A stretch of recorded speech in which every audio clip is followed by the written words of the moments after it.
Let's get started. The truth that sets you free may also tear your life apart. Ladies and gentlemen, here is the find of the century.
What's up?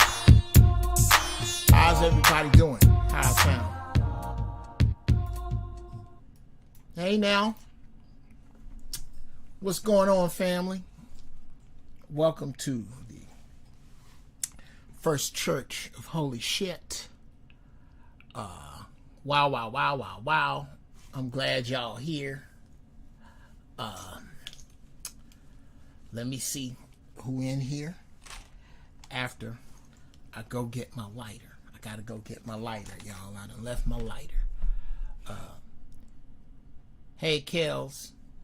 Oh, shit. P2B. Making history today again. Yeah, let's go. This the chair he gonna sit in. I'm sitting over here. Alright? He gets the big ugly chair. He coming. Super Bowl tie's on his way. Hold on. Okay. Let me get my lighter. I'll be right back.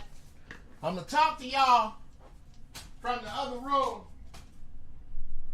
Because it ain't that far. The lighter ain't that far. It's just your uncle. As you get older, shit gets away from you.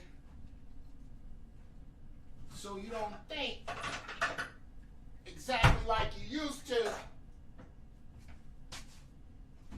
So you'll forget shit. Is he right in front of you? Okay, like I just did. So, I got it now. Put a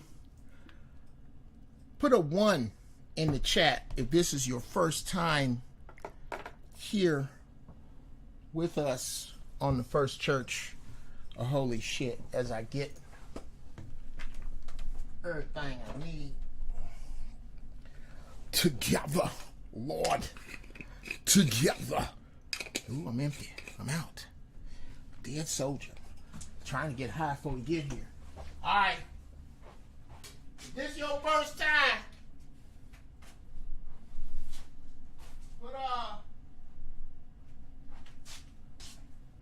put a 1 in the chat. I'm coming. Can't believe I probably left my damn weed. Jesus! I found it. All right. Daryl from Chicago. Okay, from my city, from the GOAT. Nazarene, what up? Bruce House. Young Jedi, what up? Step Got Jokes, what up? You know what? I'm going to start looking right here. I got it right here. Let me see. Really want to pop the chat out, but I can't do it here. Yeah, that's a lot easier. Just look right there. Yeah, special shout out to the family and friends, loved ones of Teddy Ray. Sorry to hear about that young brother passing away. I don't have any details, but the truth is, I don't need any bullshit. Eric Harvey, you put a 1 in the chat. I should slap you in the face. Come on, Eric Harvey, you've been here. I know that name. That name sounds very familiar to me. Could be thinking about Joe Harvey.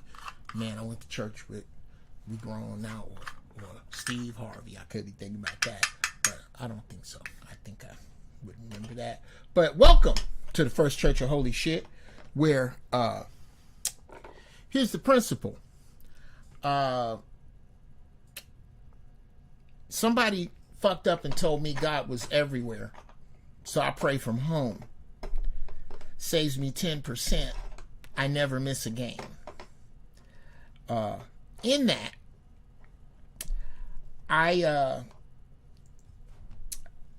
we communicate here at the First Church with God without a name, because in order for God to have a name, you have to believe a man. You don't have to believe a man to know that the Creator exists. Cut open an orange. There's no need to know if you either believe that or you don't. So regardless to what you call God or don't, I come from a spiritual place from what that power on the other side gives me, whatever we call it. And we talk about whatever you want. And today, we are going to be discussing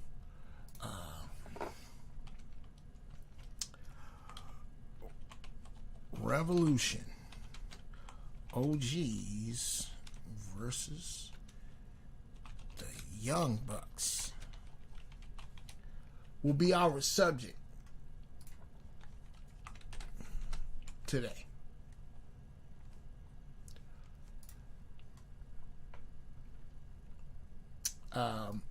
We will cover it from a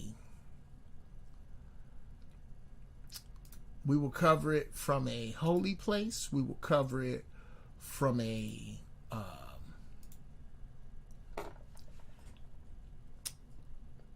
real place, a gutter place. It's a love for God with cussing in it. I have a clause with the Lord that says I can talk to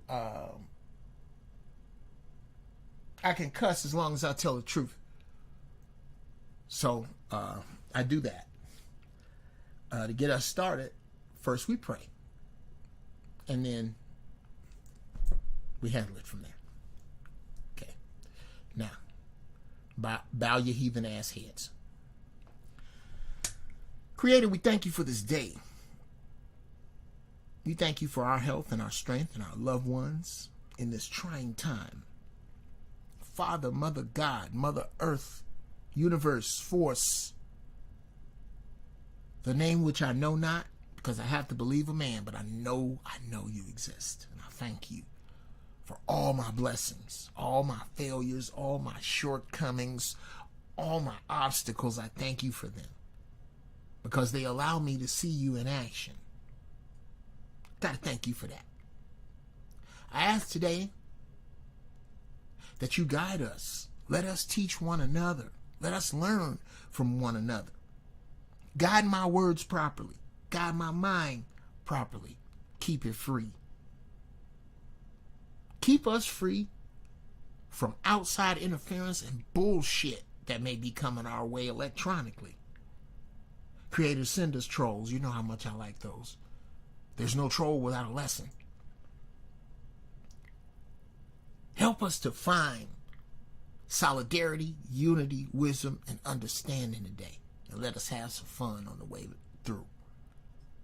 I pray safely for my brother Riza's coming here and returning back to where he's going. I thank you for him in advance. And I ask all these blessings in the name of my Creator and my ancestors who I come from. And to you, Creator, whose name I know not, but I love you. And it is so. Now we smoke.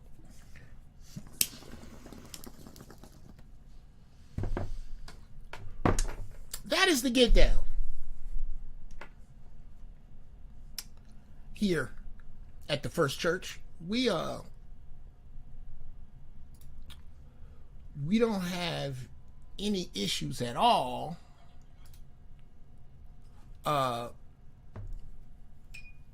with the cussing. It's gonna be some cussing. It's gonna be some inappropriate shit. Some that's the whole point of me doing my due.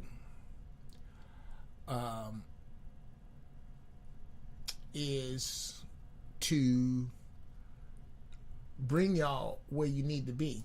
And there's going to be no shortage of dope shit dropped today. No shortage of knowledge shared or wisdom given.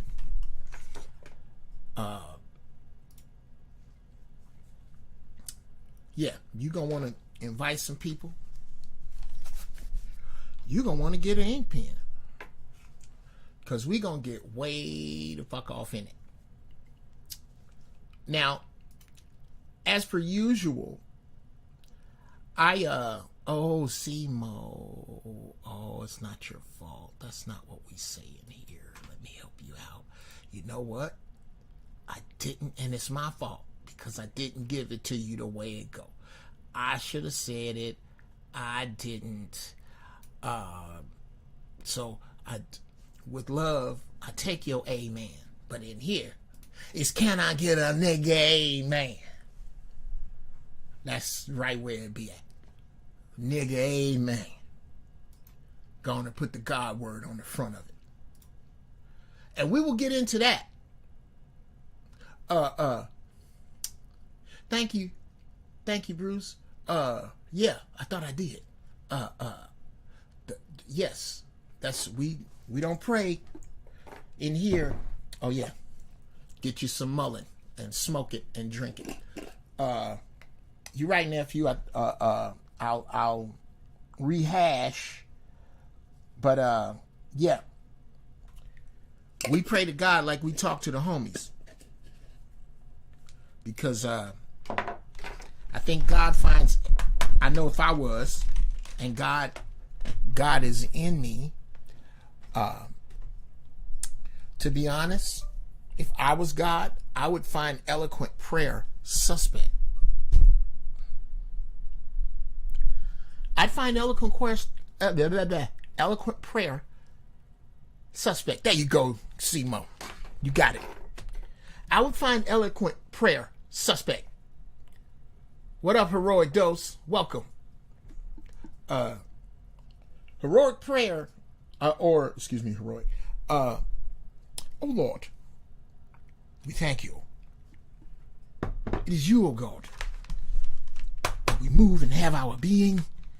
Father God, all that trying to sound fly to the congregation. You know what?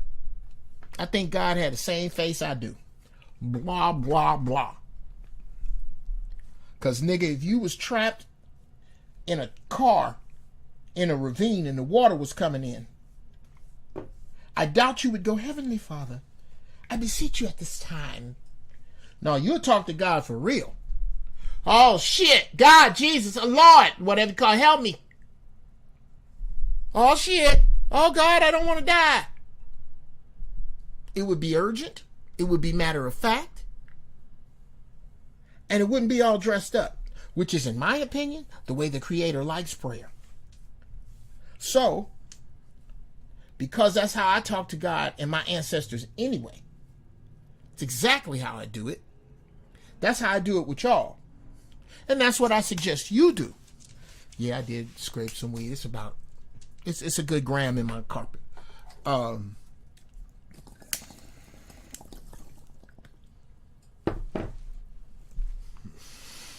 Ooh, that's good with the mullein on it. A little nice bite. Yeah. I suggest that you pray to God in a fashion that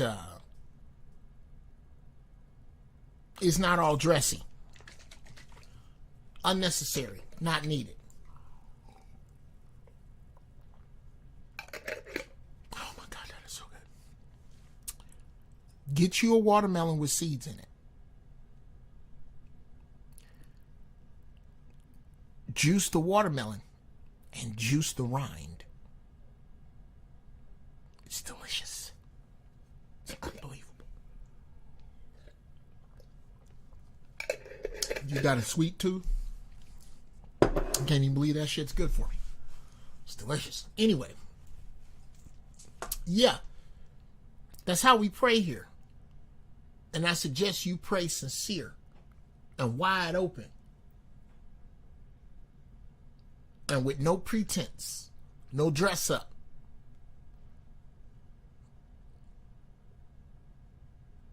If I don't grow it, I don't smoke it. I feel you, man. I feel you. I got to learn how to grow, which means I have to bless my weed and smoke what's there. Don't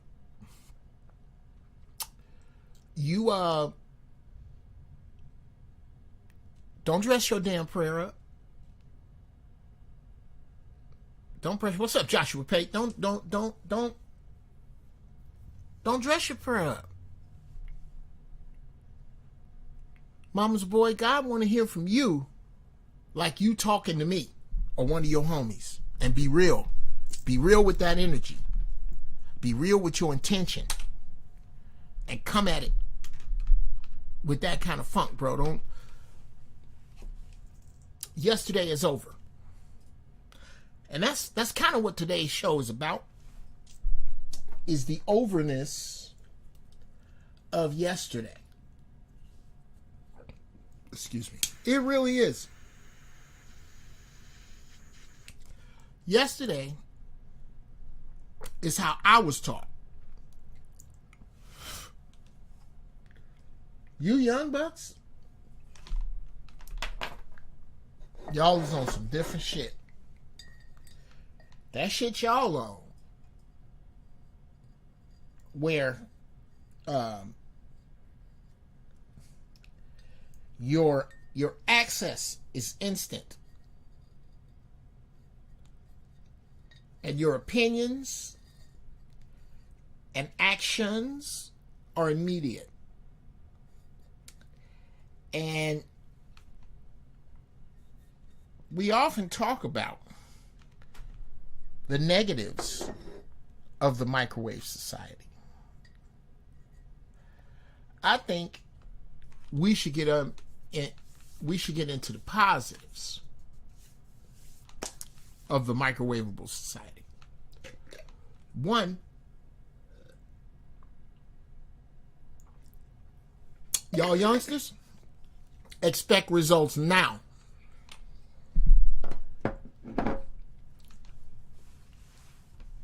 You're not playing around like we playing around. Because at 57, I can very vividly remember a time when we waited for everything. Cartoons came on after school and Saturday morning. That's it. That's it. Nigga, TV went off. After 2 in the morning, wasn't no social media. If you didn't have no records, and this is even pre-VCR, if you ain't had no records, all we had to entertain us early in the morning was fucking. Because we ain't had no records. We had records to get that. It wasn't that far back. But 2 in the morning, that was it. Y'all got information 24 hours a day. You can get it now. You want to know something? Now. Now, you get it now. What you waiting for? There's no reason to wait. It's right there.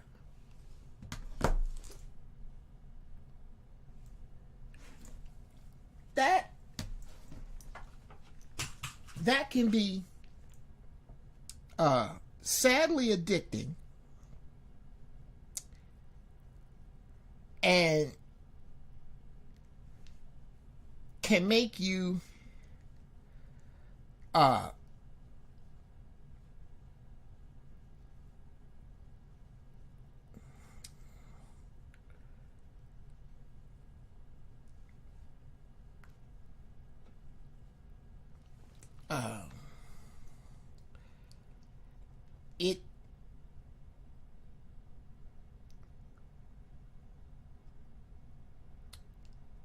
it can make you accustomed, entitled, spoiled even,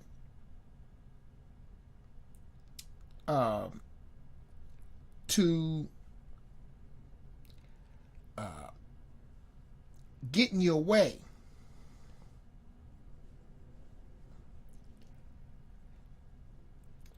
And getting your way now.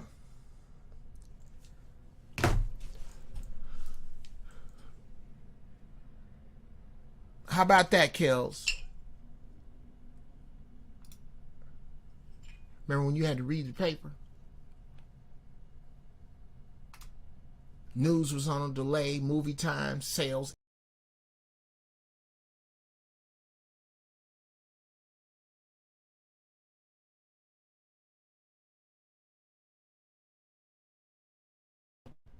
What the fuck button do I keep pushing? Yes. Yes. You had to wait.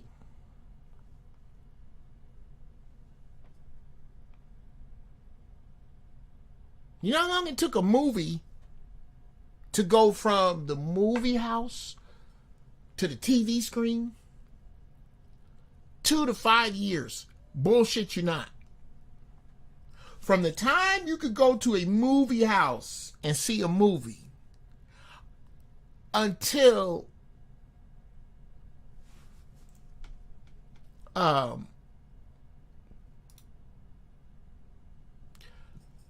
hope so. African community. Yeah, we need to talk about that. Holla at me, man. I want to talk about that. Yeah, Kells.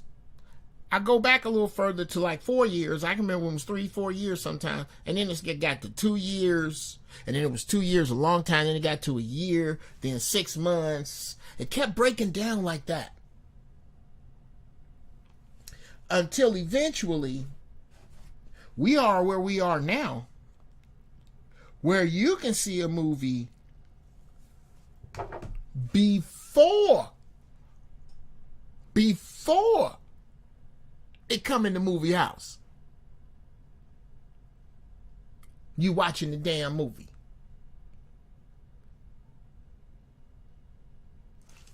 This is the gap in time. The difference in experience that we're discussing when we look at what y'all do and what we do. And what happens a lot of time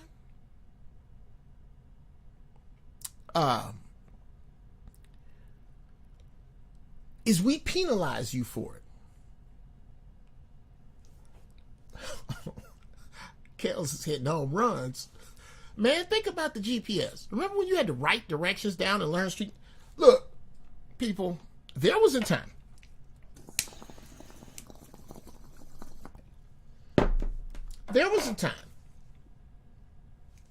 when if you didn't write some shit down, you had to actually stop and ask for directions, figure it out on your own, or your ass was lost. You just lost. Unless you had a Thomas guide. And the Thomas guide was like GPS before GPS because it was mini maps of whatever city you were in. Hundreds of little mini maps. And they were grids, almost like you took your city and made a puzzle out of it and put letters this way, numbers that way. So somebody lives at B67 and somebody lives at R29.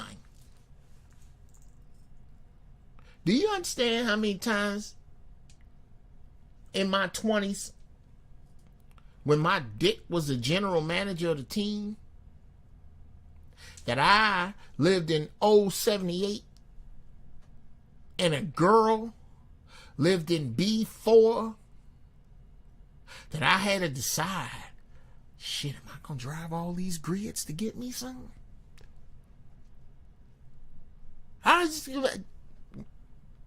Look, that's how you can tell how good your friends are. How far you were away from them when you got in trouble. Nigga, you get a flat tire and you too far. Nigga, where are you? Ooh, nigga, that's 078. I got to get up in the morning. I can't come way over there. You need to be read maps. You had to wait. But what happened in that wait time? This time,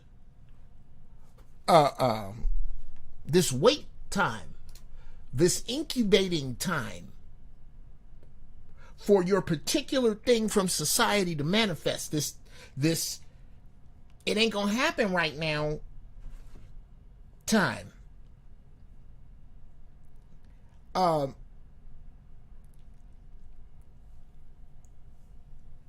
that time in there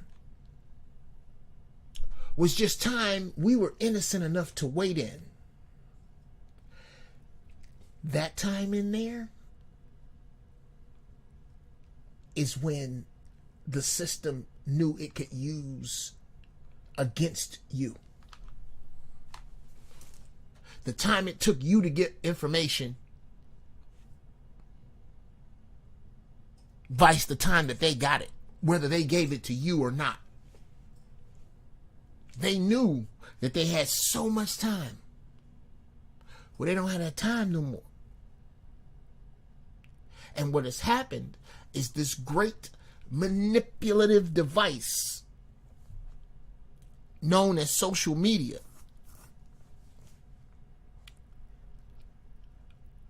I believe the genie has gotten out of the bottle. Is it controllable? On some level.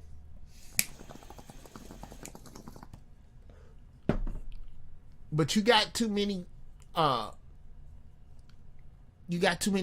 pencil pushers, too many pencil necks, too many nerds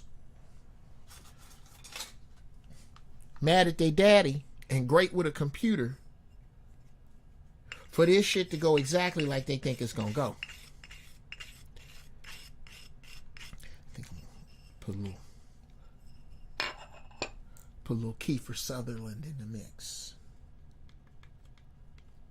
I don't know what y'all know about that. I don't know what y'all know about that reference.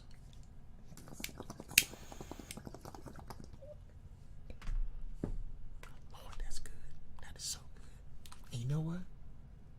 Riza ain't gonna have none of this. He ain't gonna have none of it.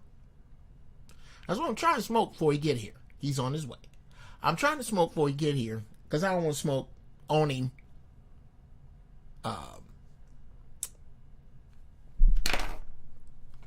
But yeah, African community. I can call my father from anywhere in the U.S. and get directions. That's because your daddy come from a time when you had to know where the hell you was going. You didn't just leave the house. Well, see, it's going to keep... No. You better be able to bust a map open. Me too, nephew. Kels, I miss the old days too. I swear to God, I miss the old days. The 70s, the 60s, I remember a little bit of that. I was born in 65. My first memory is of being 2 years old in a bright orange jacket, being lifted over a guardrail to go into a store across a street that my grandmother worked in. And from that time to this one, I have watched society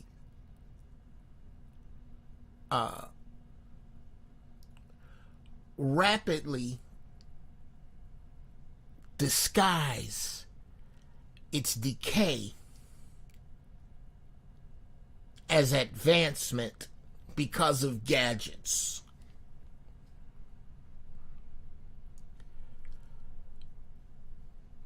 Let me see what y'all talking about. Is that a question?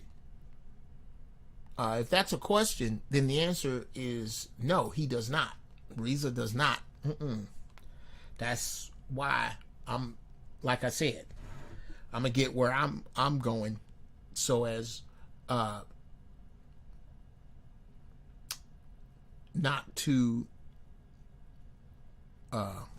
offend him or his sensibilities. That's my brother. I love that brother. What was I saying? Oh, now we can get into it from this way. And it's a bunch around the edges. It's a big pie, y'all. Y'all know I can talk shit. So I'm not going to hide from you. I'm talking shit right now. When Riza get here, I got some fucking bombs to drop on you. You not, well, you already know about this dude. At any rate, almost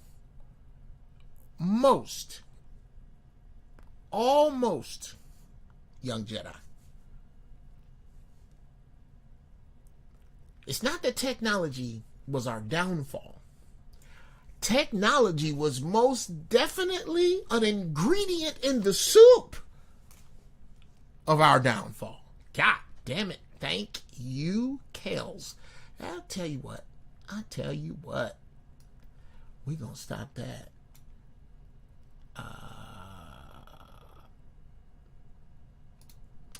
Let's see.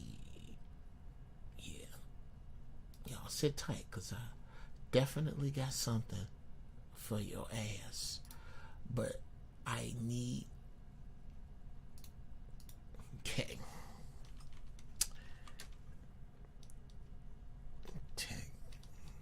Technology was not our downfall.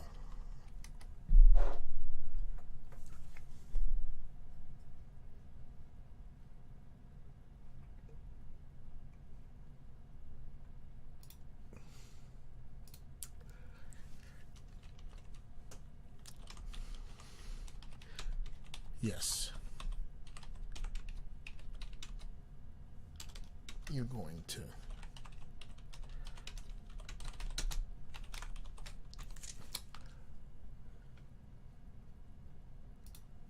there we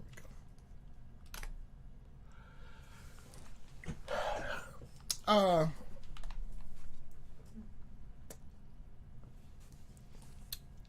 A member of the Uncle Geoff's Advanced Jedi School of Black Magic and Dope Shit. I'm glad I said that. I'm gonna write all that down.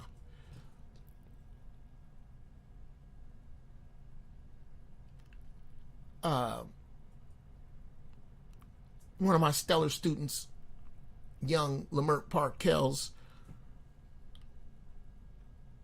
takes us down a very, very interesting road. One that once I put this out, young Kells, if you disagree, I would love to hear it, because young Kells is fly. I'm young bucks that follow your Uncle Geoff. They fly on their own and they bring fly shit here. Anyway, he says technology was our downfall. I'm gonna have to disagree. Technology was not our downfall, but it was definitely an ingredient in the soup. Without question, brother. Without question, young Kells. We don't get to the level of disrespect for elders that we have. We don't get to the corrosion of morality that we have without social media, the smart device, suggestive television, suggestive movies, suggestive music. The gadgets hide the magic. Gadgets hide the magic. You think the gadget is the magic. No. The magic made the gadget. Which means the magic has been here.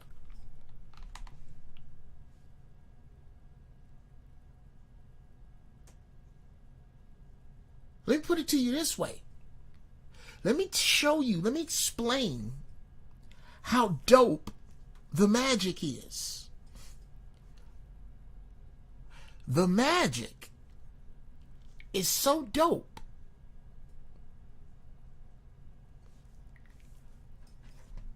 that we know how to build a smartphone, but we have no fucking idea how to build a pyramid. And that's been here forever. thousands and thousands of years. Some believe in Congress, if I'm not mistaken, y'all help me out. In Congress, with church steeples, they are actually antennas. And we ain't sure about that.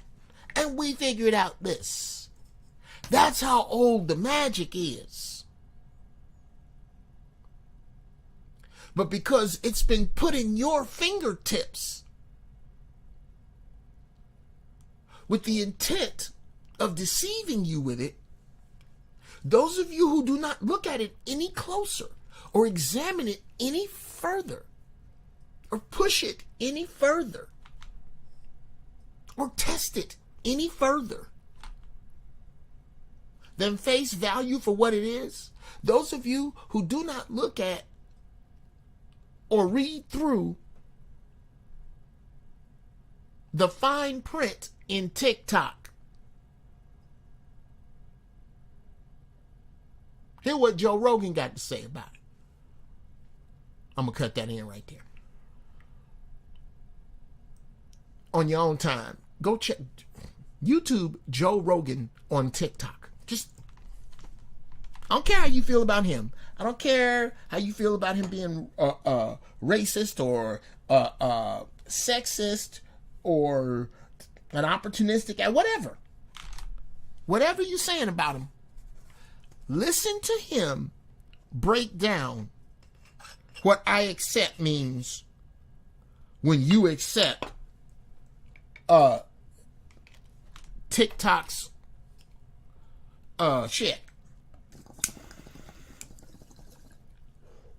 All the shit that you give away and give license to. Look that up, because it's a mighty fucking list that you give up in the name of what you believe to be convenience, what you believe to be advancement. You give up a gang for that.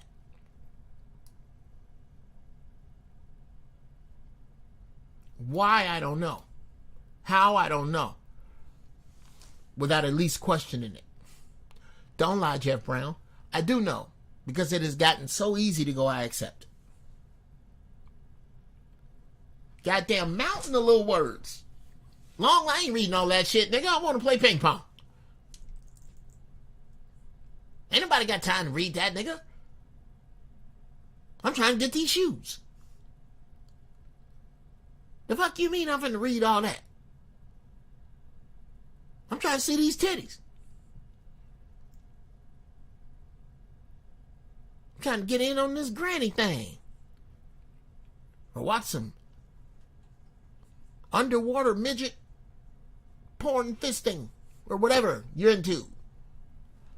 Underwater midget fisting. If that's your shit, you can get it right now. I dare you to go to Pornhub and search underwater midget fisting. I'm going to search later just to see what comes up. Whatever your thing is, you can get it now.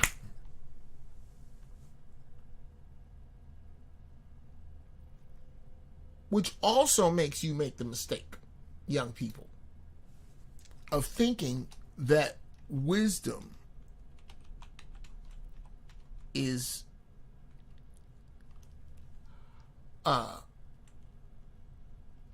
the same as access to information.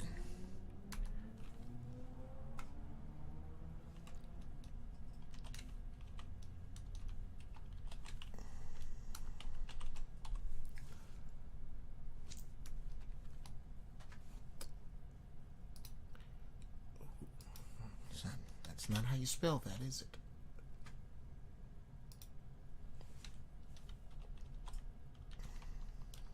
I won't even say young. I was going to say young people think that wisdom is the same as access to information. But that's not true.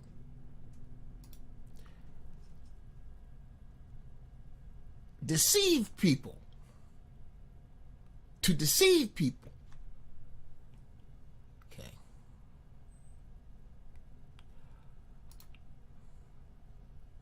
I have to do that again.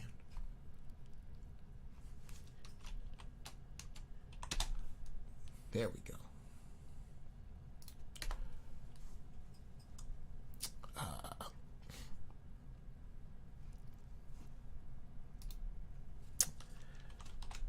Yeah, I'll drop this one on YouTube.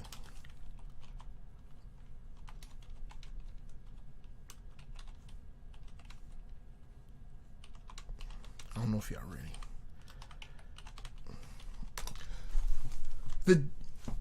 Yeah.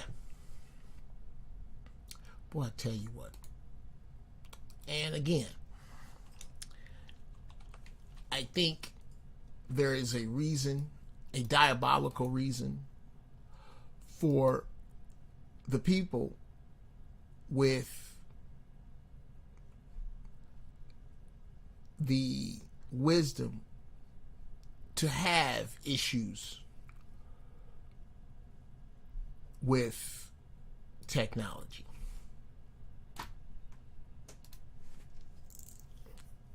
I think that's by design. It sounds a bit far-fetched, which is why I will be going into it on Jay Phillips' show this week. Shout out to Jay Phillips. Go check out Jay Phillips Live. Now, again, I was going to say to young people, wisdom is the same as access to information. It's not right. To deceived people, wisdom is the same as access to information. It ain't.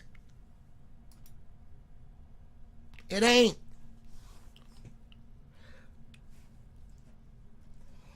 Just because you can tell me what time it is in Kuala Lumpur right now does not mean that you can tell me the ways to influence people and make friends there and stay out of trouble there. That isn't written down. That comes from wisdom.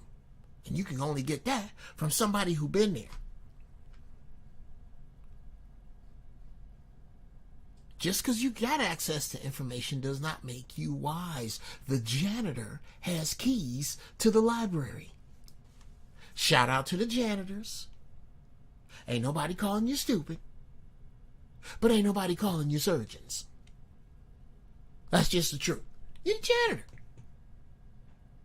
Okay? It is what it is. You didn't say in 5th grade that was what you was going to be. Some shit went wrong. Which is bullshit because there's some people that own janitorial companies right from there. I'm just talking shit when you really think about it. But the point is that this concept that just because you got this thing full, you got to do away with that.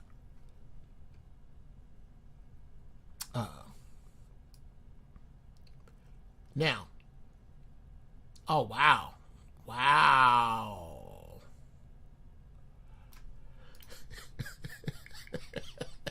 This nigga in the reverse agree shit.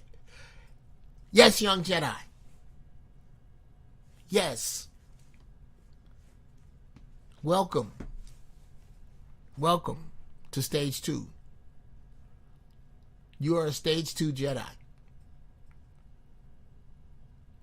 When I start to agree with you and I reverse agree as opposed to flatly disagree, I flatly disagree usually with idiots. Usually if I flatly disagree with you, it's because I have taken the time, I have accessed the information, I have thought it through, I have cross-referenced it, I've experienced it. I did it. I made it work or it didn't work. I read about how it did or didn't work, did or didn't happen. I've done some reading. So if I flatly disagree with you, yeah, your dumbass probably got it wrong. Now, if I reverse agree with you, oh, that means you on the 4-yard line. And that's where we are, young Jedi. I'm very proud to reverse agree with you.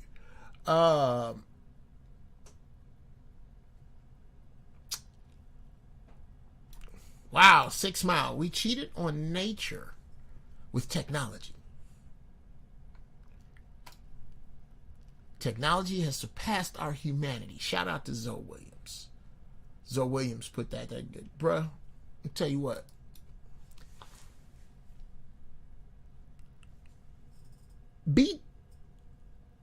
I want you to beat the people who come after you.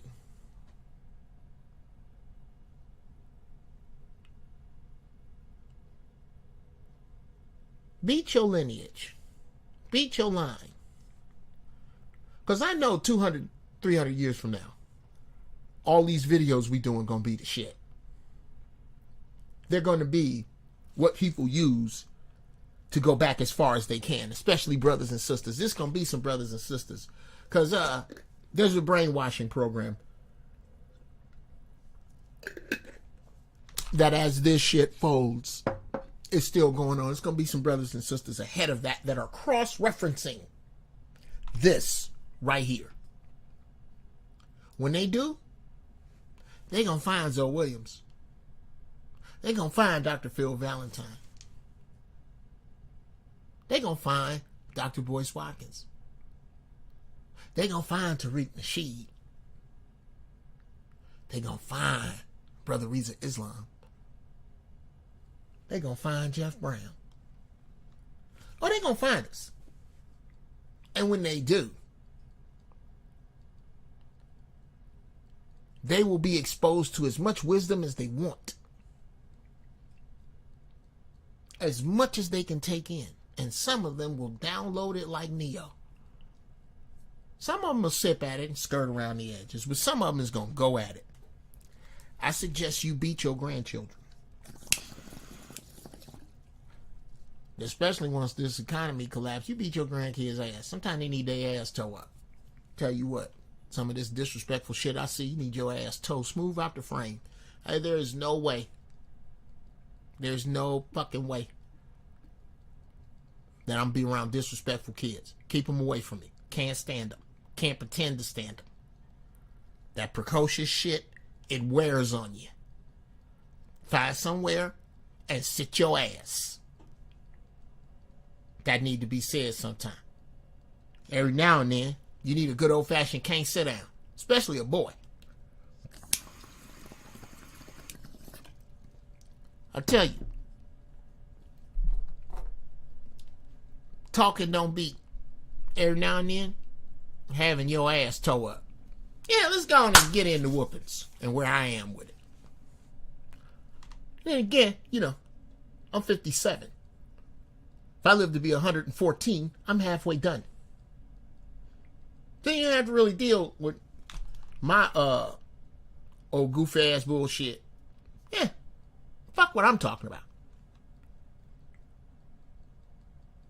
The pussification of the North American male will be complete long before I'm dead. Oh, they're well on the way. So then you can disregard this shit. You can do what you want. Okay? You can report it. If you do report it, if you do report me, fuck your mother's face. I think there should be a clear-cut road to ass whoopings. Y'all done got rid of them. I think that you should never get a ass whooping if you're not being taught a lesson. It should never be in anger. It should never be in haste. It should never be without at least 2 very, very clear warnings.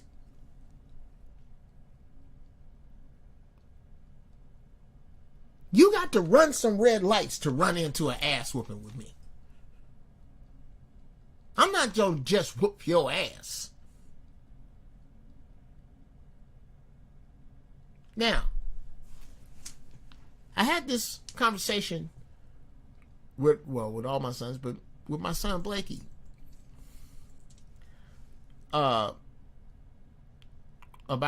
getting spankings when he was about 7. And I said, man, well, let me see. Don't let me lie. He had to be older than that because I haven't had that thing that long.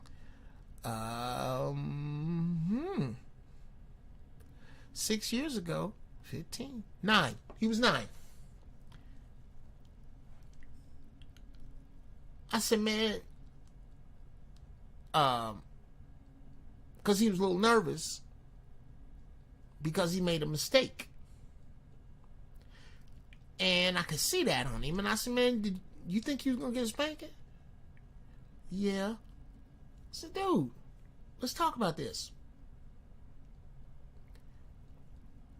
You made a mistake.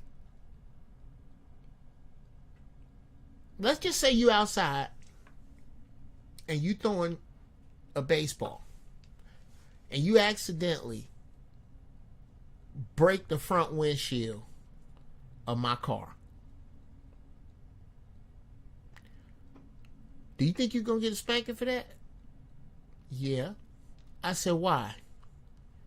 Because you already told us not to be throwing balls in front of the house. Right. Which means you'd have to make the conscious choice to throw that ball after I told you not to.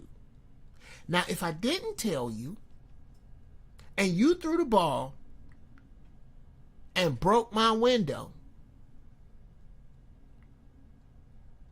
because it never crossed your mind how much it's going to cost to replace the window, how much time it's going to take, whether or not that is my main car and I got to go to work tomorrow morning. You ain't thought about none of that. You just a little boy throwing a ball. Even then, I'm not going to spank you for that. That's a mistake. You didn't mean to do that. However, more than half of it is going to come out of your allowance. Because you need to be responsible for that.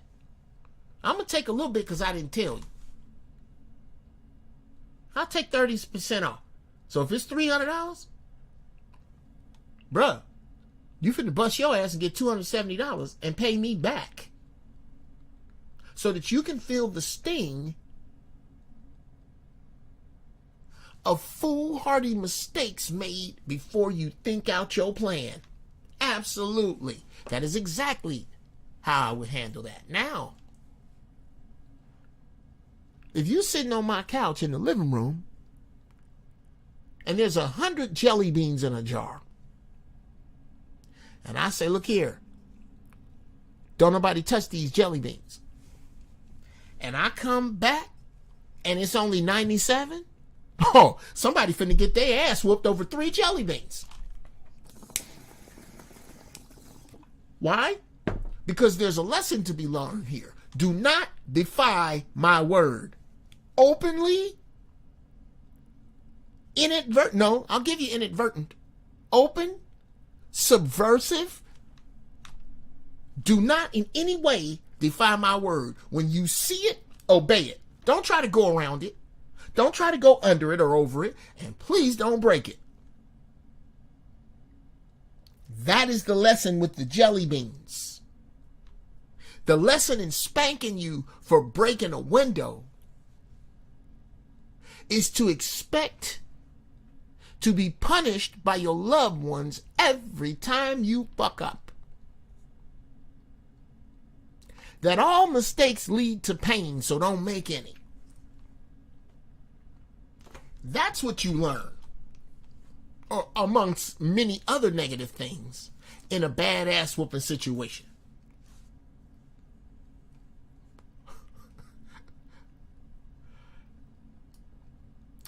Let's see. Let's get up here. Common sense is a lost art. Yeah. Dr. Cornel West said, let the phone be smart, you be wise. Wow, how about that? Hitler controlled technology and brainwashed his people. Yes, sir. Absolutely. Control the technology. Yes. Control the technology. Control the narrative. Turn these people into less than. So then you won't mind at all when I start exterminating them. Yes, that's exactly what he did. And we need to be on the lookout for that. Because they sure are. Oh, you can bet your ass you ain't gonna never do that to Jews again. They do not play that shit. That, if you want to know what it is. Oh, yeah.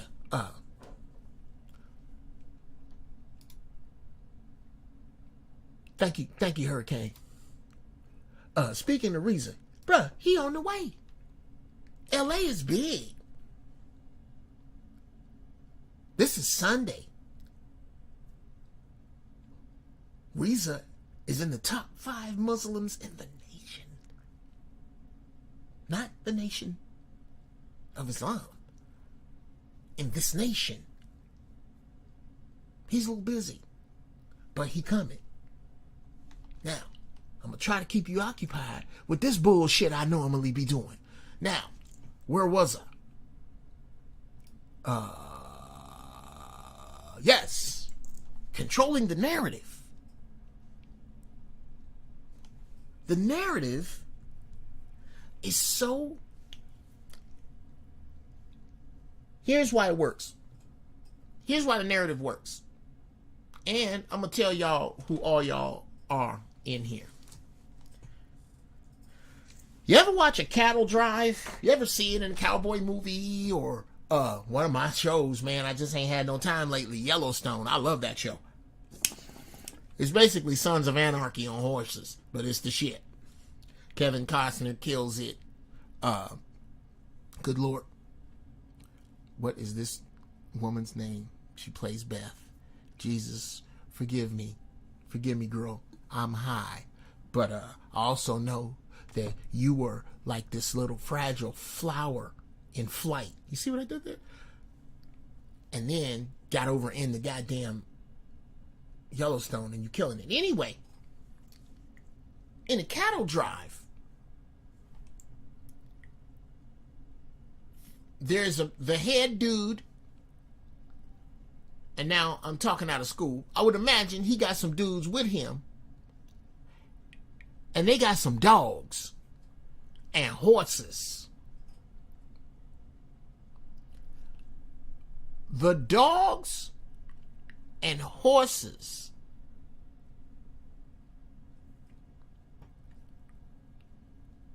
are the tools of the cowboy who is the employee of the rancher.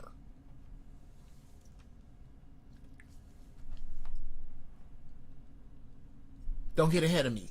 The herd is the mindless cows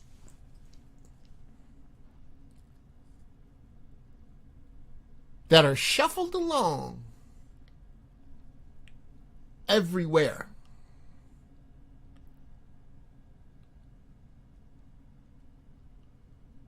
Shuffled along to be branded. Shuffled along to be fed. Shuffled along to be medicated. Shuffled along to be sold. Shuffled along to be slaughtered.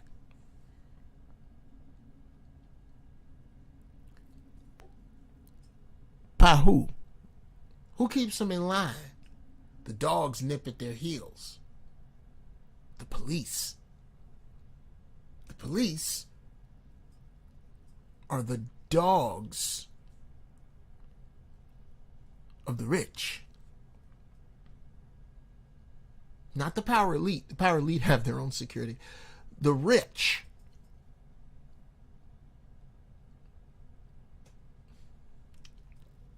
The rich are on the horses.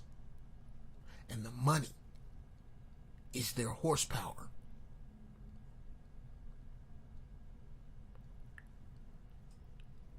And they love their horses. And they groom their horses. And they show their horses. I'm a bad motherfucker. And they ride their horses. They're rodeos and shit.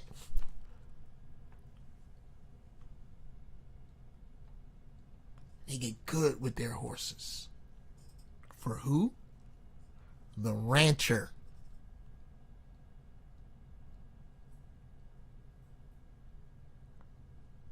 The power elite.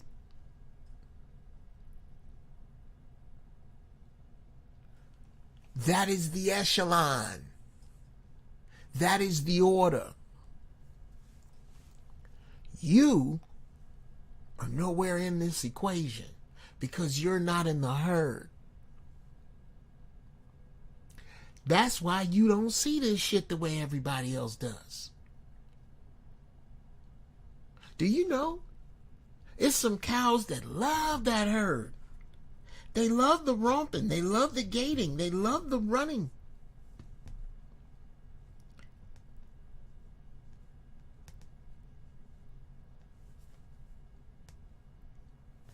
They love the running. They love the doing. The lion is the king of the jungle.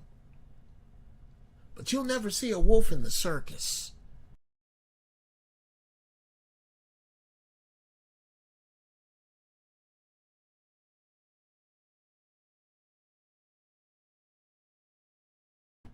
Why in the sweet fuck does it keep blacking out like that?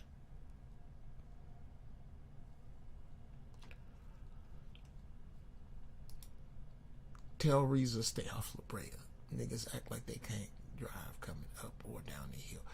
It depends upon your time, Barry. It depends upon your time, Brother Barry. Because I hit La Brea, bruh, and I be on some shit. I'm roller skating. I'm getting on through there. It's a great time to bring up BBW Granny Midgets. I'm going to bring them up right now. The BBW Granny Midgets. Because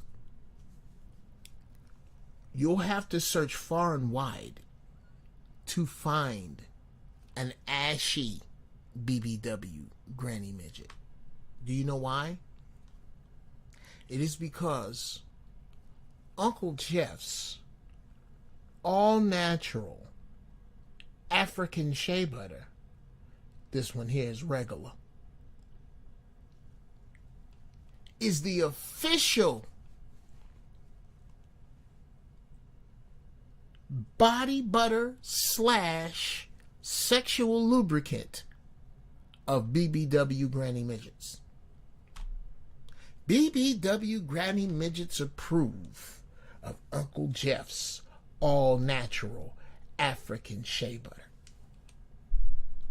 Available in 2 sizes. And right now, till I come up with some more ignorant names, because I got formulas, 2 flavors, because you're going to lick it. Child support flavored. This one makes babies. Okay? It's right there on the label. It says it right there. Now, I'm not saying, sorry, I have to, yeah. There you go. There is it right there. Yeah. Yeah. Let's, gotta show my sponsor. I'm not saying that if you rub this on and have sex with it on, that you're gonna wind up on child support. What I am saying is that if you put any of this shit on and she get into any of them child support positions, reverse cowgirl looking back at you talking shit, ain't that leave it in, daddy, leave it in, you a daddy, because this shit is magical. This one is can I borrow your car? This one's unisex. Meaning, ladies, or dudes, regardless to who puts it on,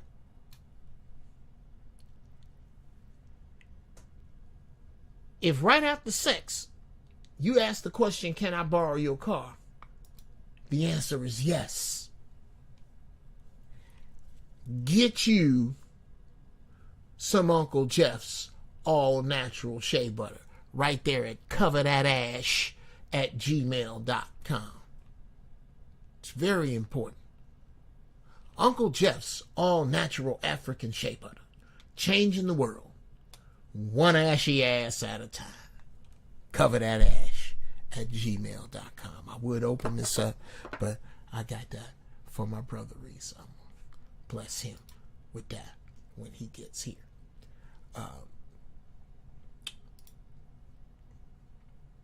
Now, we were discussing beatings. You should have to spank a kid 3, maybe 4 times in their life. If you got to spank your kid every week or month, is something you're not doing. See? Ladies and gentlemen, these are the kind of Jedis that watch this show.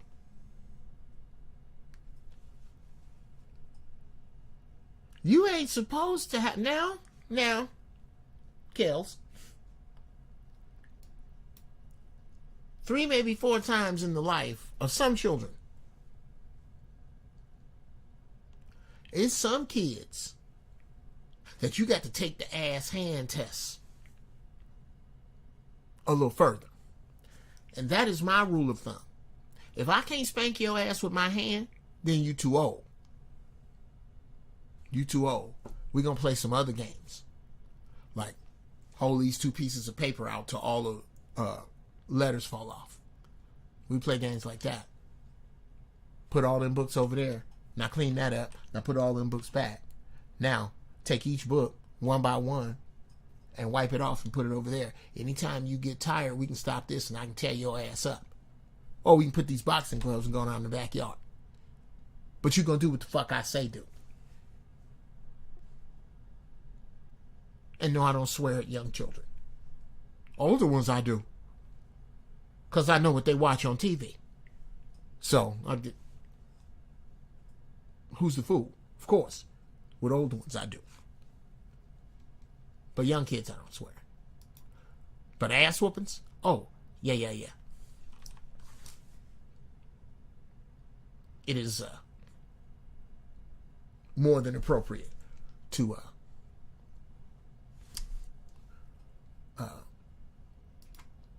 yes, young man, that is exactly what happens.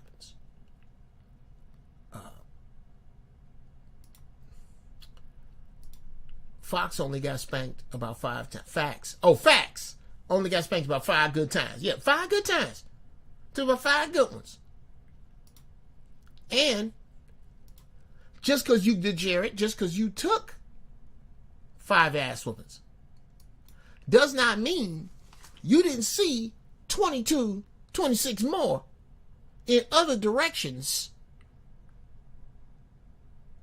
that you didn't feel like you was going to have to get. You're like, look, I ain't got to fuck up like that.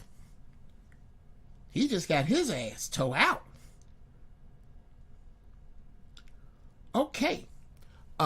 Ladies and gentlemen, we're going to take a break. And when we come back, guess who here? Damn it. Guess who's here? He is here. I'm going to get him. I'm going to set y'all up. Y'all sit here. Y'all sit tight. And I will be right back with the man of the hour. My man, brother RIZZA ISLAM. Okay? I'll be right back, y'all. Sit tight.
He's the big ugly chair that I'm getting rid of.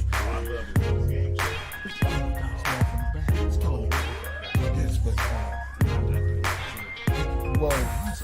Yes, sir.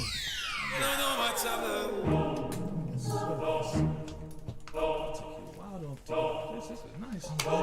It's been a minute. These are for you. If you so desire, you get this out your way.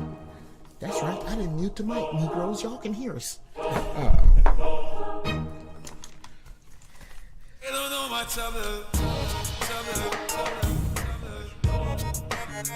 Oh, okay. You gonna go live in it? Yes, bruh. Here, you can put it. If that helps you. Yeah. In fact, that makes all the sense in the world that my wife take hers. No, she did not, which means it's downstairs on the desk. Excuse me, right there. Sir. Just put the headphones on.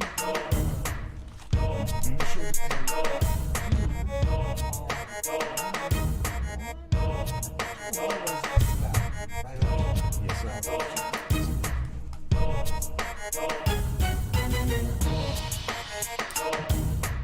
Alright, y'all, we are here. We are here. Testing, 1, 2. We are here.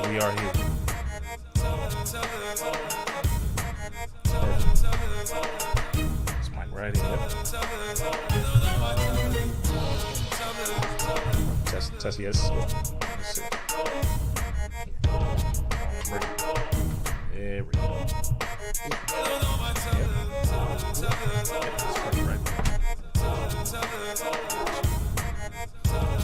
Yes, sir. Yeah, I think that's good right there.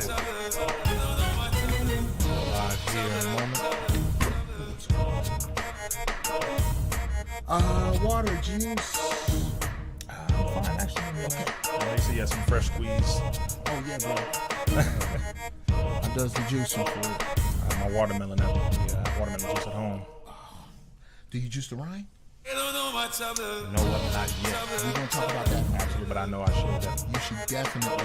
They said we can hear you, brother. We're thinking, okay, can everyone hear me? Oh, yeah, they can hear you. They're behind. Because what I was supposed to do was mute the mic. And so y'all heard the background. They heard all the background. That's you. At least y'all know it's authentic. Bruh, if I am nothing else. Man, come on. If I am nothing else, y'all sit tight. I'm going live on IG as well. Alright. Same. There we go. Y'all gonna pop in on IG and see us. Yes, sir. First church of holy shit. Right. We are going live. Okay. All right. After this, I want to get some pointers from you about setting up the podcast that I have. Oh, absolutely, Doctor. Absolutely. Yes, sir. Oh, there we go. All right. We are back. Sorry, we're conscious. Oh, my brother. Yeah, that's how you started off. Yeah, bro. Okay. I guess y'all thought. Okay. Let me set you up. Yes, sir. Y'all thought I was playing. Now, why I did this to myself, I don't know. Follow me now. When you start having guests on your show, yes, sir, you generally want to start, and start out with my Uncle James. A couple bus drivers, if I can find a fireman. No. What I go and do is go get the dude that's leading the charge from the front. Come on. He out there in the front on some what's my man from a Gladiator? Yes. Yeah. The dude what Maximus. He on some Maximus shit. He's in the front. Blood on his sword with this thing. For real. Facts. Leading the charge. Articulate. Intelligent. No homo, good looking. We a couple of good looking cats. I Good almost brothers. put a suit on. I We started family. to suit up. Oh, you was like, okay. I started to suit up because I knew you wasn't gonna come in a tank top. Right.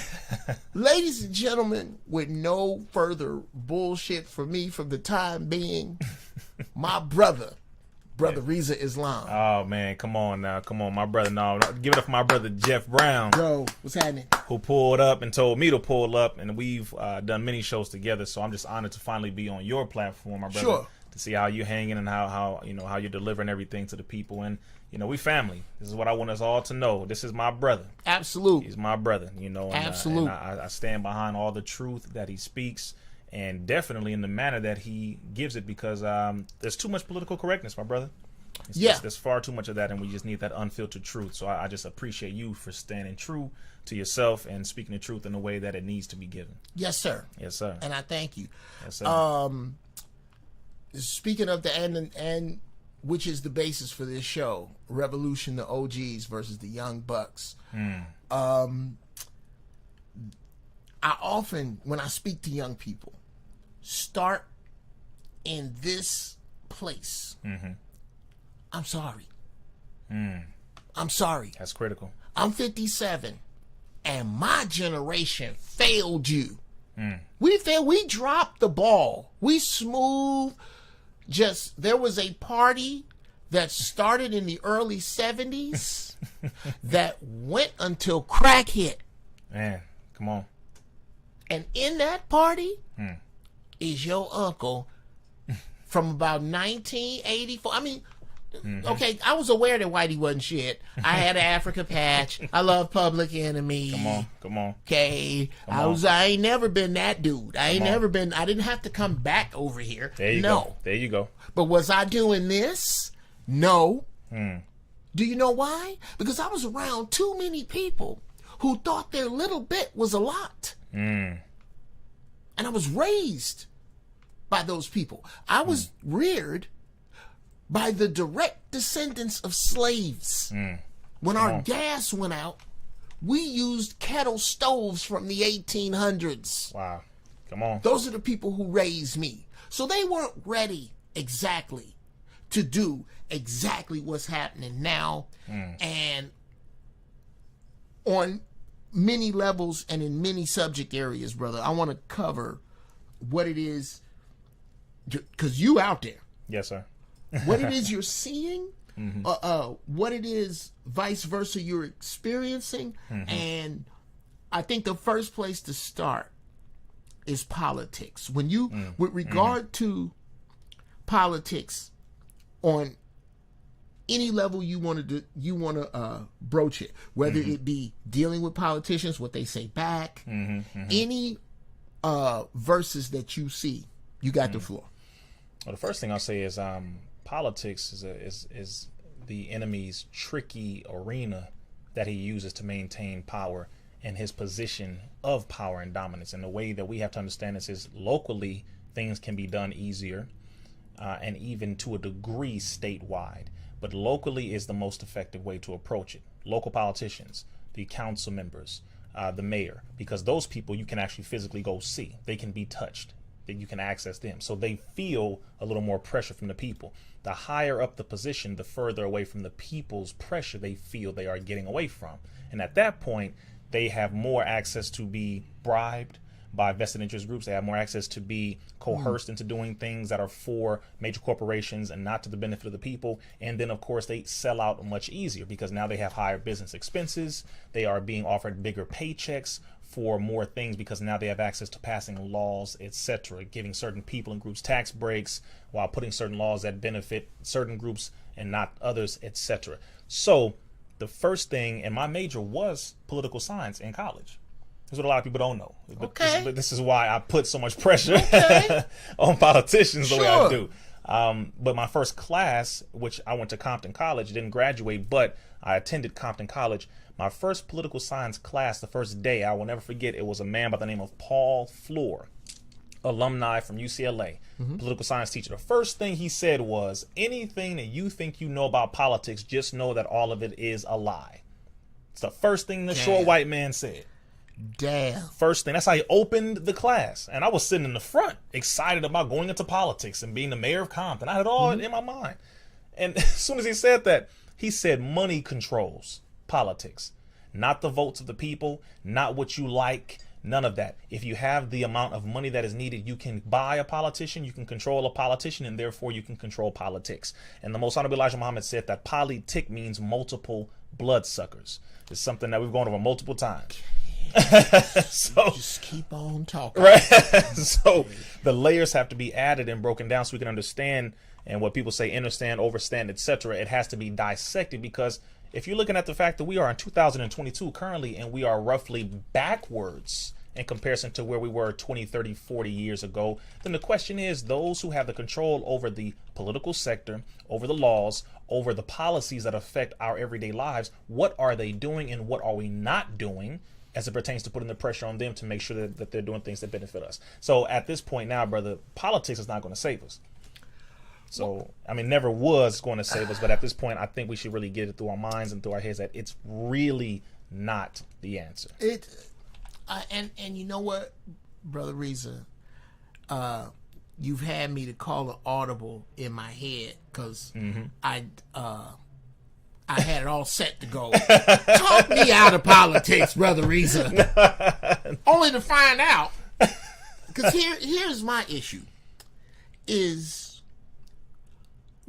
as politicians, especially on the local level, you are asking them to change the rocks and decorations in your fishbowl. Come on. Just make it look better for me. When the ocean is yours. Right. Precisely. So I have always been, no, don't let me lie. As I came into the light, brother, I just didn't see the merit in hoping, which is what vote. Yes. Come on, we already. So vote means to wish. Vote means to wish. True. How that could turn into anything for me. So I've never really been a voter. Never. This to overshare is one of the chief reasons. The reason number one I don't vote is because my right to vote is voted on. Number two, right? This kind of solidified it for me once I started getting into me and my wife are into real estate, and my wife was taking the test, and she met some people down there. And one of the stories the lady told her, because they looked up, she was like, "Hey, I'm taking this class, and there's me, two other people of color, and the rest was Asians." Yeah. And this lady that was working there put her up on the game and said, "This is what they do. They will come in and get the test is 200 questions. So what we're gonna do is we are going to take questions 1 through 20, 21 through 40, and so on to 200, and take the first one. Kwai Chang, you gonna take 1 to 20.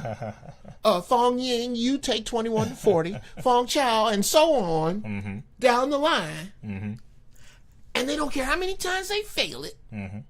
They memorize the test. Correct. Go back, teach it to each other, come back, get real estate licenses, and take over an area. Correct. Now, who got voted in? That's where we got to be. Absolutely. We have to understand the importance that if this man has a business, and I have a business, that I have to trade with him on a retail level, his business. If he has a car wash, I don't need a hookup, bruh. I'm coming to your car wash to get my car washed, and I'm going to pay you American money. Now, I own a shoe store. Come on. Send all the people that wash their car to my shoe store. Correct. When you come buy shoes, buy your shoes at retail, and then you buy 5-6 pairs, I'll hook you up. But buy your shoes with me and understand what I'm going through while I wash my cars only with you and figure out what you're going through. Precisely. That is far more powerful than the vote. And you know what? Let me just add on to this and to clarify a point, because a lot of people will talk about the voting side of it, but they never question where the money comes from, right? Some people will say money this, money that, but wait a minute here. Wait a minute. I never, brother, see Asians, as you mentioned, protesting. This is not something that happens because, again, if you're organized, as you just mentioned, you broke it down beautifully. When they come here, they pass the test, etc., to get in, boom, they memorize it, they go back, they teach it to someone else, they come back, etc., etc. They come together. They even do this, for example, in the hood, how we have a lot of the chicken, spots that are owned by Asians. They bring their family members here. They get together with them and they put money in a pot monthly. They dedicate a certain amount monthly. Let's say it's $200 per person. Let's say it's 5 people. That's $1,000 a month that goes into this pot, and that pot is dedicated to either acquire more land, to acquire different permits for more businesses, to acquire certain things that will get them more access to more capital, to build more business, to perpetuate their dominion in that area, to give them more power and control. It's very simple. The same way we put money in to get weed. Same way we put money in to get some more alcohol. Right. We put money in to do this. We put money in to get something like Right. that may benefit an individual or is not going to give us any financial residual income. Sure. We can do that for everything else. But when it comes to something so simple, what do? Man, that's too much. I don't trust them niggas. Yeah. I don't know about that. Who finna hold? Which one of you niggas holding money? Right, it's like, wait a minute. So you can trust your brother to smoke with him. You can trust your brother and sister to drink with him. But you can't trust to invest with him, to build with him? Something that is going to perpetuate your control over an entire area of society to where you don't have to be the victim no more. Why? Because you own this business. We own this block. This is ours. Now, at that point, it's like, okay, listen, I can argue all day long. I get it. But at the same time, because of the certain problems that we've had with individuals, Sure. we use that trauma and we generalize it and we place it over all of our people. And that's not proper. That's not fair. Now, speaking of us coalescing around an idea, this is exactly how I feel about politics and politicians. And I need you to speak to this because you are out with the youth far more than me. And that's a damn shame that I'm trying to fix. Okay. We got a spot for you. Oh, bruh. You already know. I got a suit. Good luck. Whenever. You already know. Okay. I'm seeing it happening, but I don't know if they're right here with it. Young people, and you tell me if you see this, because this is the mandate I'm going to give. Young people are not taking this bullshit double talk, show up every 4 years to my church. Oh, man. That shit your grandmama did. Come on. They're not with that. No, not at all. I am going to push it a step further, young people. This is when you will see politics change. When the first time out of a politician's mouth comes 200 words that say nothing, you let him know from that point on, whether it's president, all the way from all the way low as president, all the way up to dog catcher. Come on. I will not be voting for you for shit. Because you speak, white man speak with forked tongue. Black man speak like white man who speak with forked tongue. Yeah.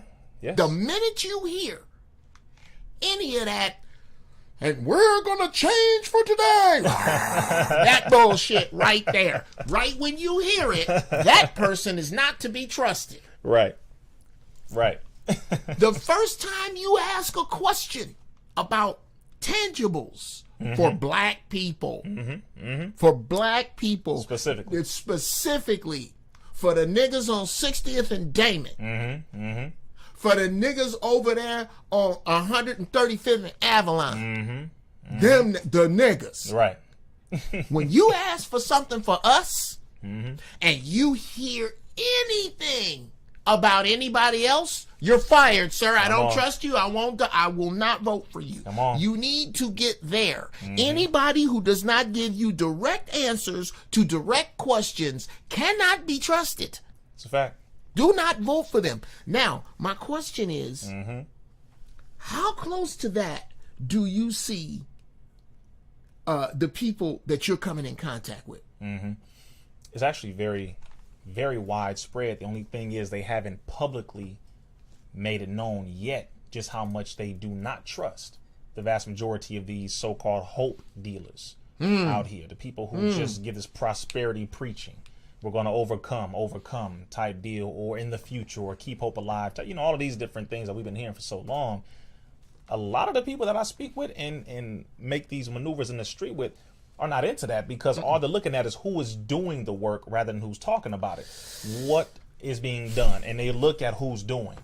That's all. The reason why Brother RIZZA Islam talks is because we still need to be educated. I still need to learn. You still need to learn. We all need to learn. So that's that part. But you back up the talk with work, with tangible work. If you want tangible results, you need tangible work. And so therefore, at this point, if you see people doing all this talking and there are no results from their talking, primarily those in the political sector, primarily those in the spiritual sector, whether they are a Muslim imam or if they are a Christian pastor, a Baptist priest, whatever you want to call it, but they're not doing anything, then that is not a person necessarily who was worthy of being listened to. How about it? That's just it. Whether they're in my generation or a generation above and between, whatever, it doesn't matter. At this point, we know the problem. We know the system. We know what we need to overcome. We know what we want for the vast majority. We know exactly what we need to do to get there. Right now, we just need to put our foot on the gas and move forward. Absolutely. It's really that simple, brother. I don't spend time with people who are not interested in the results.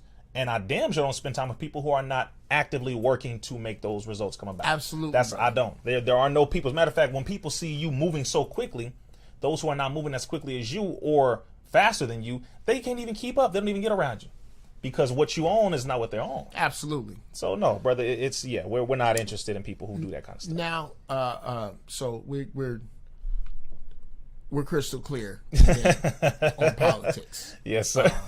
Please understand that your vote has not shit to do with who's the president. It doesn't. There's this thing called the Electoral College. Come on, but with you still want to drag your "we shall overcome" an ass on in there, acting like you don't see that. You see it. Oh, I know you see it. Now, so we're off about politics. Right. If you want to vote, that's up to you. But just know the money behind everything is what fuels it. How it's about just that's really the only thing. You can vote, make yourself feel good. That's fine. But until we put our finances behind that vote, it will simply be a wish. The person's going to say, "Oh, thanks for your vote. Sounds great. Appreciate it." But they're not going to feel obligated to do anything, because you are not adding to their pocketbook, what handles their bills, taking care of their family, or putting food in their mouth. And that's really what it gets down to. It's a money game. Or put them in fear of their life for not doing what needs to be done on behalf of the people. That's the last and final straw. So if we're not adding to any one of those components, then they don't feel like they should do anything or that they have to do anything unless it comes from their massa, who pays them very well. Okay. Yeah. So, and yeah, what he really meant was "fuck y'all," but he you already know what's going on. He wasn't gonna say that. You could translate, brother. You translate. I'll translate. Yeah, hell yeah. Now, let me explain before we go into this next subject why it is referred to as the subtitle "You See Moving." Right. Before we talk about crack scene, let's talk about crack unseen. Come on. Because that's what it was in the early 80s. Nobody saw that coming. Nobody see that coming. That crack was unseen. Come on. And decimated us. The new one came, and that's the crack scene. Come on. Seen visibly. Dividing families amongst those who will and won't. Amongst those who didn't. Come on. We are going to talk about that because my man is on the forefront of that. And two dear black men who have a platform that will not invite my brother. Come on. You need to sit down when you piss. Go ahead, That's Jeff. real shit. We know where your soft ass is gonna be when the feces hit the rotary oscillator. And fuck you. Now, that out of the way. All right. Go ahead, Jeff. Bruh, fuck him. Fuck him. I can't stand no soft ass dude. I swear to God, Yes, I sir. can't. Yes, I sir. No, cannot I'm with stand a soft, wishy-washy ass black man. Yes, We do sir. not have time for you. And Mickey Mouse milk toast individuals. Oh my God. You yes, you are dissatisfying us as a people. You and dudes with small dicks. You know, if you have a small dick, all of you dudes, you milk toast dudes and dudes with small dicks should get together and kill each other. Kill each other. And anybody that's left, kill yourselves. That's a Jeff Brown translation, y'all. Is it Jeff Brown? It's Yeah. Jeff Brown Let me get this out of the way. Okay, yeah. It's words that's over on this side of the screen that don't have nothing to do. If you notice, since he's been here, I have not taken any hits of this. Right. Because my man is in here. I'm respecting that my man is here. Okay? He came into the First Church of Holy Shit. There's a bunch of shit I say that we going the same way. Right. Yeah, we going down the same road. That's me fact. me and my Jedi master. I don't even know how to call him a nephew. This fellow Jedi master going down the galaxy. Come on. And I'm throwing cherry pits out the window. That's your Uncle Jeff. Just He got his high, feet up, put chilling. feet up, high, Right. talking shit all the way to where we going. Now, that out of the way, my man is on the forefront of this. And bruh, I'm gonna come up with some questions and shit to ask you as you go through it. But do your thing, and I'll be setting up the next thing we're gonna be doing, so don't pay too much attention to that. It's Yes, gonna sir. be crazy. But yes, go ahead. Just Man. See, say whatever. You talk your shit. This is why I love being with my brother Jeff, man. He ain't no joke. See, first thing I say is I think by now, whether if we know it or not, hopefully some of us are dealing with our Stockholm syndrome. Some of us are dealing with our cognitive dissonance, where we are now having to realize that we've been lied to. Now, we were saying this before. As a matter of fact, I believe every single one of our leaders in multiple areas, multiple ways, different times, different dispensation of times, every generation, every 20 to 30 years, we have been warned about something else that this enemy was doing. Every single solitary time. You had those who believed him, you had those who did not believe them, then you had those in between who just didn't know what to do. At this point, I don't think anything else needs to be done, brother, in order for us to understand that this system has not and will never change. This is not the system that is your friend.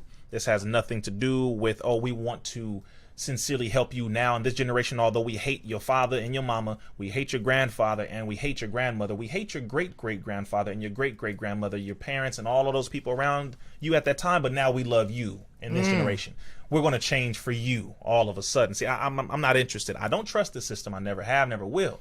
I'm going to educate my children on not trusting the system and to build their own, and God willing, we will build that system so that they can inherit it and not inherit this circumstance that we have been dealing with, as you said, since the 80s and even prior to that, roughly over 6,000 years. So when it comes to this circumstance, when it comes to the stab, the poison, the jab, as Brother Geoff calls it, the zombie juice or the CRACKSINE now, one, the CDC is now admitting that whether if you took it or not, you fall in the same pot.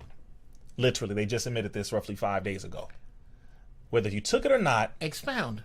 they stated that whether if you took it or not, you can receive the virus. It can be transmitted. We said that. We told people that. That doesn't matter if you get it or not. They said, well, no, it's going to prevent transmission. We said, no. From the very beginning, we kept telling people, no, it's not going to prevent transmission. According to the scientific papers, according to the data, according to the peer-reviewed studies and journals that the vast majority of human beings do not read, don't have access to, nor do they even know how to have access to them. We told everyone, whether if you take it or not, it's not going to prevent you from getting the virus. It's not going to prevent you from spreading the virus. It's not going to prevent any type of severe illness, and it will not prevent hospitalization, contrary to what they have lied and told you. Guess what? So far, they have admitted, yes, you're in the same pot, what if you took it or not? Okay, this is critical. This is number one. Number two, they have admitted, well, there are new variants, different viruses coming out, and we don't have a way to solve that problem. Okay, we told everyone that that's going to happen. Number three, they are literally now coming out saying that there is a new virus roughly every 72 hours, brother. Yesterday, a new virus popped up. 3 days before that, another virus popped up. One that came out of and emerged from the old school polio virus. They're saying it's now a new virus that came out of that. Brother, which we told everyone, one, long before these jabs or poison stabs of CRACKSINE came out, this dispensation of them, I was telling people about something called Healthy People 2020, where they were saying that we need to have roughly 90% of the population injected. This was in the mid 2014, 2015. I was telling people about this. I said they're pushing to have that, which means they're going to have viruses, which means they're going to have different stockpiles of CRACKSINEs or jabs or stabs or needles in warehouses. How many of these jabs from the last virus, the CV-19, have they not used? Over 100 million doses that are currently in warehouses. So waiting. So on deck for something. Which have been invested in, which have been paid for. So this means what? We need to get these things injected into people. So what does that mean? Well, we can't just inject it into them without any reason. We have to give them a reason. So what does that mean? We have to have another virus pop up to justify injecting them with these stockpiles. The shoe booty virus. Okay, so at this point, brother, every single thing that we have been talking about is happening. So now they're easing guidelines. You don't have to stand 6 feet away anymore. If you got sick, you don't have to quarantine anymore. All these different things. Like, wait a minute, hold on. Wait a minute, wait. All the things that you fired people for, all the things that you attacked people for, you smeared their name, you attacked people and told them, we're going to take away your child if you don't take this, you can't travel if you don't take this, you're not going to get your job back, we're going to suspend your license, we're going to remove your credentials if you don't take this. Now you are slowly rehiring people who have not taken it, just so you know. Tons of hospitals are now rehiring people. Wait a minute. You are now apologizing and giving back pay to some people who have been fired for not taking it. Brother, it's like, wait a minute. They have attacked roughly, by the way, nearly, what is it, in 2020, toward the top of 2020 or 2021, there were nearly 40 million unemployed in America because of the lockdowns, which they also admit had no scientific basis. Brother, I'm telling you, every single component that we have mentioned has now come out, and more will be coming out. So here's the last thing I'm going to let everyone know, which is what they are trying to do is get around the liability factor. Because if they admit certain things that can legally justify class action lawsuits, then they will be held with one of the largest lawsuits in U.S. history, and that is what they are trying to avoid. Because they have experimented on over 1 billion people on the planet, and over 200 million people in America took it. So at this point, if they are sued, America does not have the money, but they're going to have to print it up, just like they keep giving billions to the Ukraine and other areas. They're going to have to print up something to make up for the damage that they've caused. Okay. Slow down. I know there's a lot. Yes, sir. I was going to say, I know there's a lot, brother. Go ahead. I know. I knew you was going to do it. I knew this is why Brian just got out the way. Just let him run. Just let him run. Okay? This ain't no cart. You don't just roll him up in the boat. Right. It's a blue marlin, dude. You got to let that dude run. You got the right boat. You can't just break your back, bro. So, wow. Go ahead. Let's dissect it, brother. Let's break this down piece by piece. The first thing that's coming to my mind is I expect white folks to lie. Absolutely. No doubt. I expect ignorant ass black folks to listen to white folks' lies and spread them. Here's what has to happen now. If your mind has been changed, then you are at a deficit. You are in the wrong if you don't call out on the carpet. Come on. The Fauciites. Come on. The MSNBCites. Come on. The CDCites. Come on, it's happening. The Pearls and Chuck's crew. Them Neil and Kente cloth, butt dancing, boot licking, Jasper ass shade tree house coons. The ones that you know you do not allow the people who sweated you about this CRACKSINE to crawl back till the next thing comes out that they want to follow. you bring their ass to their filth, Mm-hmm. and you make them answer for it. Mm-hmm. Not these other people. I expect the CDC to do what they gonna do. Absolutely. Absolutely. I expect all kind of mindless bovine feces to come at me from all different directions. What I don't expect is for people who know better, not to draw the line with the people who are around them. Come on. Now, question: how exactly are they saying this with regard to? And I understand what you just said about the government not having the money. Right. Supposedly. How are they even in danger when they told you couldn't sue? Mm-hmm. That's a good question. Yes, go down the road of can't sue. Absolutely, which is that's the liability side of it. So for those who don't know, at this point, prior to 1990, you had something called the NCVIA, or the National Childhood CRACKSINE Injury Act of 1986. After that, you had the ability of pharmaceutical companies to not be sued. They also added tons of different ingredients into the mix of these shots that synergistically, meaning combined, would negatively affect the human body far worse than what people could ever imagine. Sure. So they started adding more ingredients because they knew, we're not going to be sued, so we can toss pretty Whatever. much anything. Okay, now hold still. Hold Right that thought there. right there. Okay. 1986. Let's back up to synergistic. Yes. Okay, and how this works. Let's just say that you're used to maybe I take some Tylenol with codeine, and if I take 3 instead of 2, That might be the last headache, brother. Yeah. And I like how I feel when I drink 3 Heinekens. Dang. If you drink 3 Heinekens with 3 Tylenols, Wow. you will be carried by 6. Right. Now, neither one of those will kill you by themselves, but you put them together and they do some unspeakable shit to you. So that's the synergistic effect Yes. of these chemicals that are being put. Keep going. Right. When they're combined in these needles, they affect the body in more horrific ways than if they had. And let me know if you want me to throw something up into this. I'll throw it up here. Absolutely. I was going to say that. So, so that's the first point that people should know when it comes to how is it that they can't be sued. What does that mean? Make sure you know about the NCVIA 1986. That is the first thing you want to look up.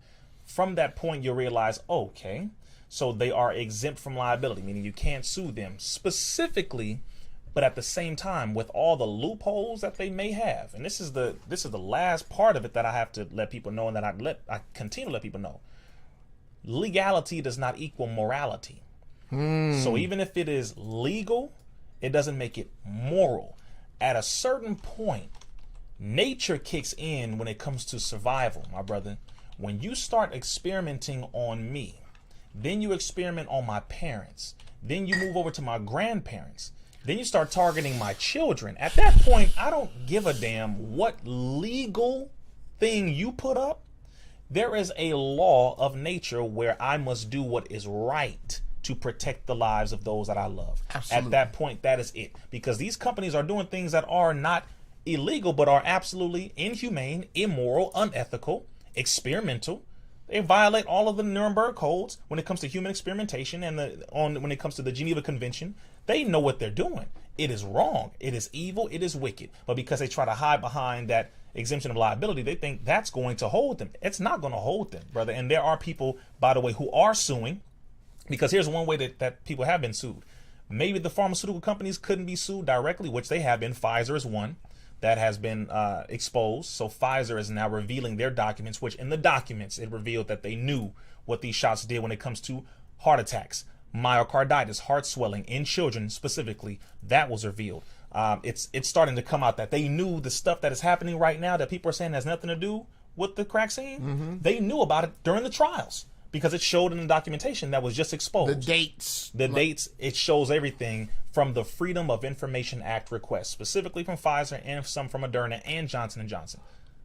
So, and I was going to mention one more thing. People who look here, man. All right, look. You already took your shoes off. Right. Okay. Okay, you won't smoke no weed. You can have all the weed, brother. We could not smoke all my weed if we tried. You don't want none of that. I got juice downstairs. Right. At the crib, bro. Whatever you can just keep talking. So I'll say it this way. That's one other area, but for people who may think, okay, they just got away with it, man, and we might as well not even try to fight them. They got away with it. No. The people who promote it to you to take them can be held liable. This includes the medical professionals. This includes the nurses, the doctors, hell, the EMTs. This includes the people who are saying, yeah, you should go take that. Yeah, you should go. Because now you have encouraged people to take something that is experimental, that is unsafe, that is not effective, that is now admitting to cause certain neurological damage, physiological damage to the body, nerve damage, damage to your heart, etc., etc., etc. So now at this point, people who are a party to that, you know how when one of your homeboys get caught, or both of y'all get caught up, you all both get arrested. Accessory. Battery of sold crime. separately, other vehicles not included. You see what I'm saying? So you are an accessory to a crime. You can't take yourself out of this and say, no, I had nothing to do with it. No. You promote it on TV. You promote it at the doctor's office. You promote it at the school. You promote it near the court. You promote it everywhere and told me to take it. So you have to be held liable. Everyone who promoted it, brother, including artists and celebrities, can be held liable because you promoted something that causes damaging effects to the body. And if I'm not mistaken, artists, doctors, nurses, I don't think they're in that contract you sign when it says you can't sue Moderna. Come on. You can sue all the rest of y'all. Okay, maybe I can't get them. Come on. But you, Mr. Singer, I'm finna get your car, Come on. your house. Yeah, oh yeah. Yeah, you this bet is it all. You bet it all. You made me bet it all. This is real. And there are layers to it because now Fauci, by the way, for the last, I believe, it seems like last year or two, has been getting grilled by Congress because he lied. And that came out that he was exposed. The NIH, his own organization, the National Institute of Health, has come out and said, yes, he did lie, and we did fund that research that he said we did not fund. Okay, which is called gain of function. You want to type that in, gain of function research. Gain of function research. Congressman Rand Paul has been grilling Fauci like he's his father. He has been grilling him thoroughly. Okay, big question. I think there's a mistake that we are alone. Our numbers are small. Oh yeah, come on. They are minuscule. That as again, one of the reasons that one amongst the reasons that I no longer write for the D.L. Hughley radio show was that they had a mandate that anybody that walked in this building had to take the zombie juice. Well, wait, you gotta say that one more time. Say it again. Say it again. There was a mandate at the Rick D Studios, which is here in Burbank, that said that anybody who come in this building, if you're gonna work here, you're gonna have to take the zombie juice. And you said one reason why you said you were writing for who now? D.L. Hughley. Okay. And these are facts. Yes. Now, those of you who know me know I've known Daryl Lee Arthur Hughley for over 30 years. That's my man. But on many things, we disagree. This is one of those things we don't debate in public because our politics are just too different here. And I wasn't going to take the zombie juice, and we're going to take this little detour real quick. Yes, sir. Because I submit to you that I have always been aware that, and I am as close to a free man as a black man can be in this country, in that I am connected to source, and source feed me. The rest of the source is the tree. The rest of you niggas is just leaves and branches. Come on. I get it from the source. So because of that, I was able to walk away from a job that paid me well and prayed to the Creator to put me in my purpose, because that's the only place for me. And right. it's the only place for you, especially if you are not with this. Now, to get back up on the road, how many people now, Brother Riza, because it's real easy to just dismiss politics and politicians, and to dismiss doctors, and to because of what mainstream media tells you. What would you say is the demographic of not just brothers, not just brothers of our hue, right, but human beings on this side? Who are now regretting? Those who regret, those those in many positions. Yes, the number of those who regret, not the number who knew at first. Right. Those who regret. Yeah, let's go with that. It is massive, so much so to where now it has reached international recognition that people to the tunes of hundreds of thousands, if not millions, are saying, okay, hold on here. Maybe I jumped the gun. Maybe I listened to the wrong people. Maybe I was lied to. Why? Because you were told that you could take this and you'll be fine. You took it and something started happening to your face. You took it and something started happening to your heart. You took it and you ended up in the hospital. You took it and you started having tingle in your fingertips and your toes. You took it and you passed out. You took it and all of a sudden your cycle, if you are a female, went from being off and your normal 4 to 7 days, etc., and you jumped right back on when you just got off, or you were on it and you started to bleed profusely, heavier than you've ever bled before in your life. You took it and you started experiencing testicular swelling.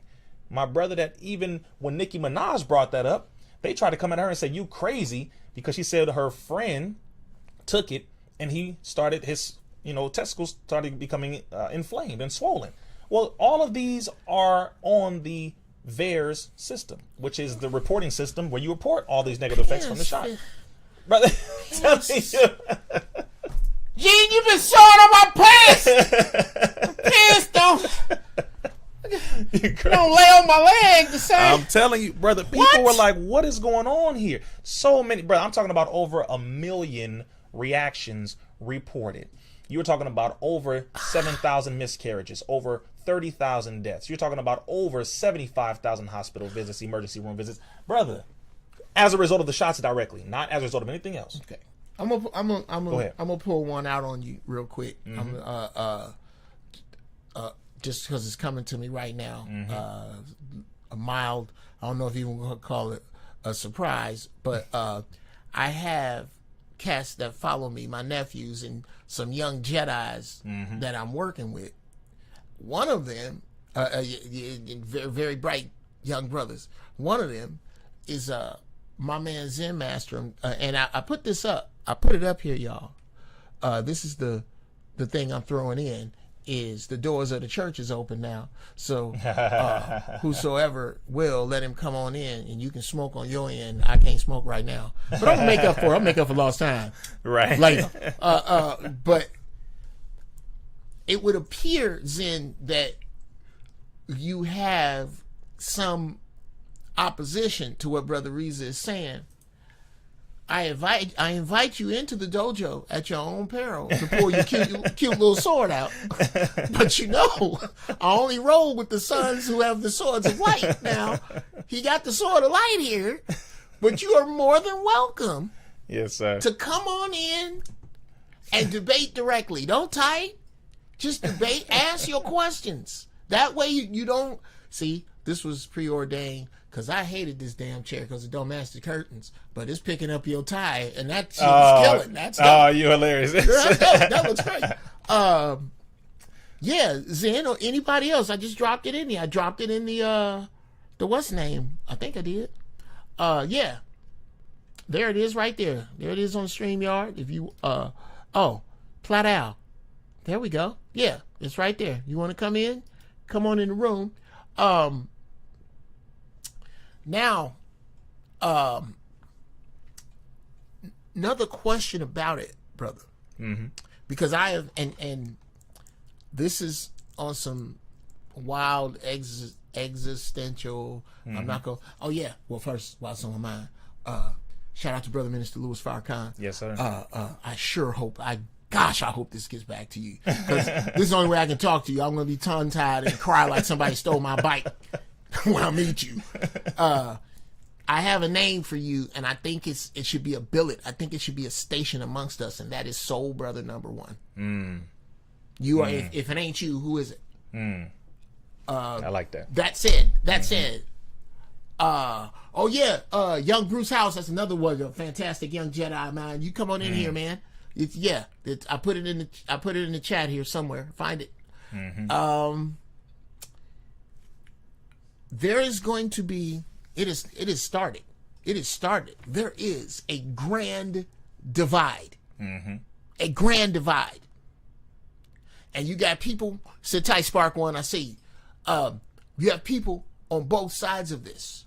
This has split husbands and wives. Absolutely. This has split fathers, sons, employers, employees, Destroyed church families. members. This has cut down lines. And what I believe is, unlike what we have been told, that only tinfoil hats and right-wing extremists and fake hotep niggas is the only ones that didn't take the zombie juice. I think we are on the verge of two nations just on that. Oh, yes. Expound, brother. First thing is, a large percentage of those who work for the CDC, who are the staff in CDC, who are the staff at Emory next door, who are the staff at HHS, who are the staff at the FDA, a large percentage of all of them have not taken the shot. Make this very clear. They have not taken the shot. Again, I don't speak from learning it from people on the internet. I'm talking about from those who work in these fields, in these areas directly. Whistleblowers who I know and speak with, meet with, who are my colleagues, who I soldier with on this journey directly. They have not taken it, and they have made it resoundingly evident that they will not take it. Now, the only reason why the majority of people would try to argue right now is because they took it and they are regretting taking it. And here's a thing that I'm going to say so that we can all humble ourselves. You were lied to. And this is the reality that we all have to deal with, brother. We were lied to so slick by people who are close to us, and we believed what they said. Sure. So a lot of our people took it not because they had bad intentions or nothing like that. They sincerely believed what they were told, and now they took it and they are regretting. See, that's how wicked this is. You believed them. Why? Some people had their mother who told them, who was a medical professional. Some people had their cousin, their father. And none of them lied. Your mama didn't lie. No, they didn't lie because they were only reporting and giving you what they were convinced of themselves. Please understand this. The top scientists in the world, Riza, name a few. Geert Vandenbosch, who used to work for the World Health Organization, who used to work for the Gavi, the Global Alliance for the vaccination and immunization, also former employee of the Bill and Melinda Gates Foundation, top virologist in the world, has stated he did not take it, he will not take it, and that he said this will be one of the greatest and worst violations of human rights on planet Earth in history.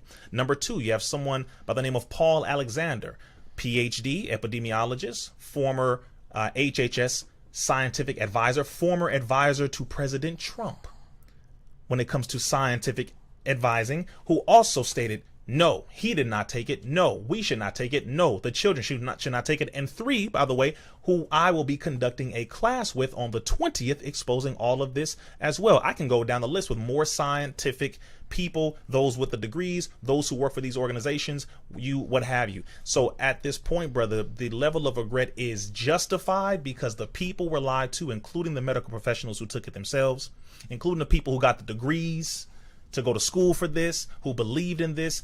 That is the point. We were all lied to, and that is primarily because we still want to have nearness to our enemy. We don't want to accept the reality that the system of white supremacy, this evil, wicked system that is still trying to maintain control and dominance, is going to do whatever it can to survive. That includes lying to you and me and those who have the degrees and those without the degrees and all in between. That is where we are, and it's a very difficult reality, and I'm going to end on this point because a lot of people took something that they don't know what it's going to do to their body. They don't know what's going to happen to them. They don't know how long they have. They don't know what's going to develop. They don't know what's going to evolve out of it. And this is why the people were heavily being pushed away from taking it by those of us who were exposed. Wait a minute, Riza. Now, I got that starfish on my arm from the vaccine. I didn't know what that was.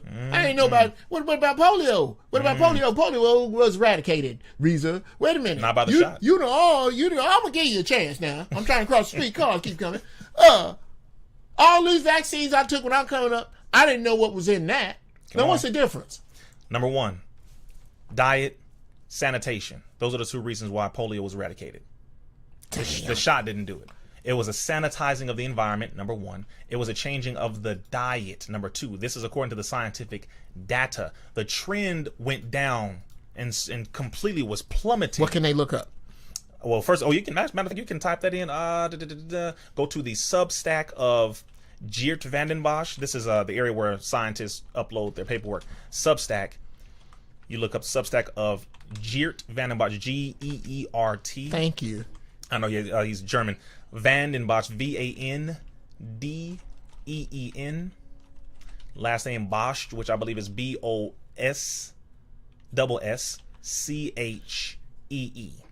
And his name will pop up when you see it, so you can look up his Substack. Look up the Children's Health Defense, which is Robert F. Kennedy, and he has a large number of scientists who contribute to that. Yeah, make sure you type that in. The Children's Health Defense, where you can get this data. Substack from Geert van den Bosch. Substack from Paul Alexander. Telegram, and I believe she has a Substack, but if not, the Telegram of Dr. Christina Parks. Cellular and molecular biologist who has the qualification to debate Fauci if you want to go there to say what are their credentials, etc. Also was funded by the NIH for the work that she was doing as a scientist. Yeah, that's for you Jasper ass shade tree house coons who whenever somebody question your master, you jump out and ask what's that nigga doing on that nag. Yeah, that's your ass if you got to look it up. These are colleagues. These are people who I personally know, talk to, cross-reference scientific material, data with them, sure, etc. So again, this is not I'm just tossing out names. I'm giving you names of people that know me. I know them. They have validated my work, and of course, their work is validated, and I validate theirs as well. So yes, and the main thing I'll say is, for those who want to say anything, and I know we got to bring our brother in, he's been waiting. Mm-hmm. For those who have anything to say because you took it, don't feel like you have to defend your decision. Trust me when I say this, you are not adequately equipped to defend that because none of you know what is in it. You don't know the long-term effects. Why? Because they don't know. You don't know what is going to evolve as a result of it coming into contact with your specific genealogy, physiology, or biochemistry. You don't know. You don't know. And I'm saying this because the scientists at the top, they don't know. So this is a point where we have to humble ourselves, but I will say everyone who did take it should do their best to detox. And there are a number of those things that have been exposed by different scientific professionals, etc. Please do your best to detox. Yes, and my guy asked Brother Riza, what type of supplements do you take? Oh, yes. First off, very good question. You want to make sure you are taking lots of vitamin C, point number one. Vitamin C for the overall immune boosting circumstance, lots of water. Number two, you want to make sure you are getting in your magnesium, calcium, and make sure you take your magnesium with zinc. Zinc and magnesium, very, very key when it comes to them enhancing the positive effects together as minerals. So you make sure you put those together, you take those. And this is just general information, overall health. Make sure you are drinking lots of water, of course. There is a supplement that I take called The Answer. It is an immune booster that I myself, a man by the name of Priest Kailash, who's a Rastafari over in St. Lucia, a brother named Akeem Pierre, a black brother in Canada, and of course our brother Chronix, who is one of the biggest, Jamaican reggae artists in the world, a young brother named Chronix. All four of us came together and came up with something called The Answer. It is an immune boosting supplement that has all... slow down. Yes, it's sir. Yours? Yes, sir. Oh, okay. Yes, sir. Expound, brother. Go. Okay. Absolutely. Everything from soursop to periwinkle to vervain, you name it, all sourced directly from St. Lucia and the islands, non-GMO, organic, past the different tests as far as heavy metals, clearance, you name it. And it is very widely used, tons of testimonials, extremely good. It's an immune boosting tincture. Okay, I'm gonna cut Yes, this sir. together later. Yes, sir. Yes, tighten sir. you up. Okay. Yes, Yo, sir. check this out. This is your Uncle Geoff. I am here with my man, Brother RIZZA Islam. Now, if CRACKSINE is your question, then the answer is the answer, nigga. The I see how you did answer that, right? is the answer. Okay? I see how you the did answer that. ain't shit else. Right. When you have a specific issue, Come on with it. the answer Come on. is the answer. Come on with it. Okay? Come If on. you bust in my house at 3 a.m, it's me, my dog, and Hattie Mae, the 12 gauge. That's the answer. And the answer Come on with it. is the answer. My man got the answer. Where do we get it again? Yes, sir. If you go to my bio of my Instagram, my new Instagram page, number 8 is RIZZA ISLAM IX, at RIZZA ISLAM IX. That is my new Instagram page. Click the link in that bio, and you will be able to have access to the answer. At RIZZA Islam. RIZZA ISLAM IX on Instagram. On IX. Instagram. It's also being uploaded to my website, RIZZAIslam.com, but it isn't there yet. So I don't want you to go there and get disappointed because it's not there.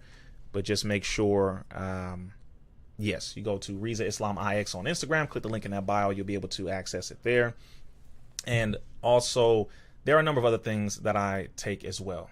So, you know, of course, the basics, your vitamins, your minerals, of course, sea moss, bladder wrack, for the 102 minerals, of course, black seed oil. All of these things are basics. You also want to make sure you have your leafy greens blended. If you are drinking or eating greens, the best way is to juice them, as Brother Geoff does. You already know this. Yeah, I was about to say because that helps tremendously. You know, you want to make sure you are exercising and you want to get a good sweat in. I think his device disconnected right when he came in. okay, You want to make sure you get a good shit out. Yeah. Make sure you get a good sweat in, because what they are also noticing is that those people who fast, Sit tight, Ruth House. people who fast, which is very critical. Fasting overall is just phenomenal for health. I mean, it has so many benefits, you know, cellular regeneration, immune boosting capabilities. It breaks down fat, unneeded mucus, you name it, etc., It etc. allows your body to do its other jobs. Yes, absolutely. It allows your body to completely heal, you know, and take that time to readjust.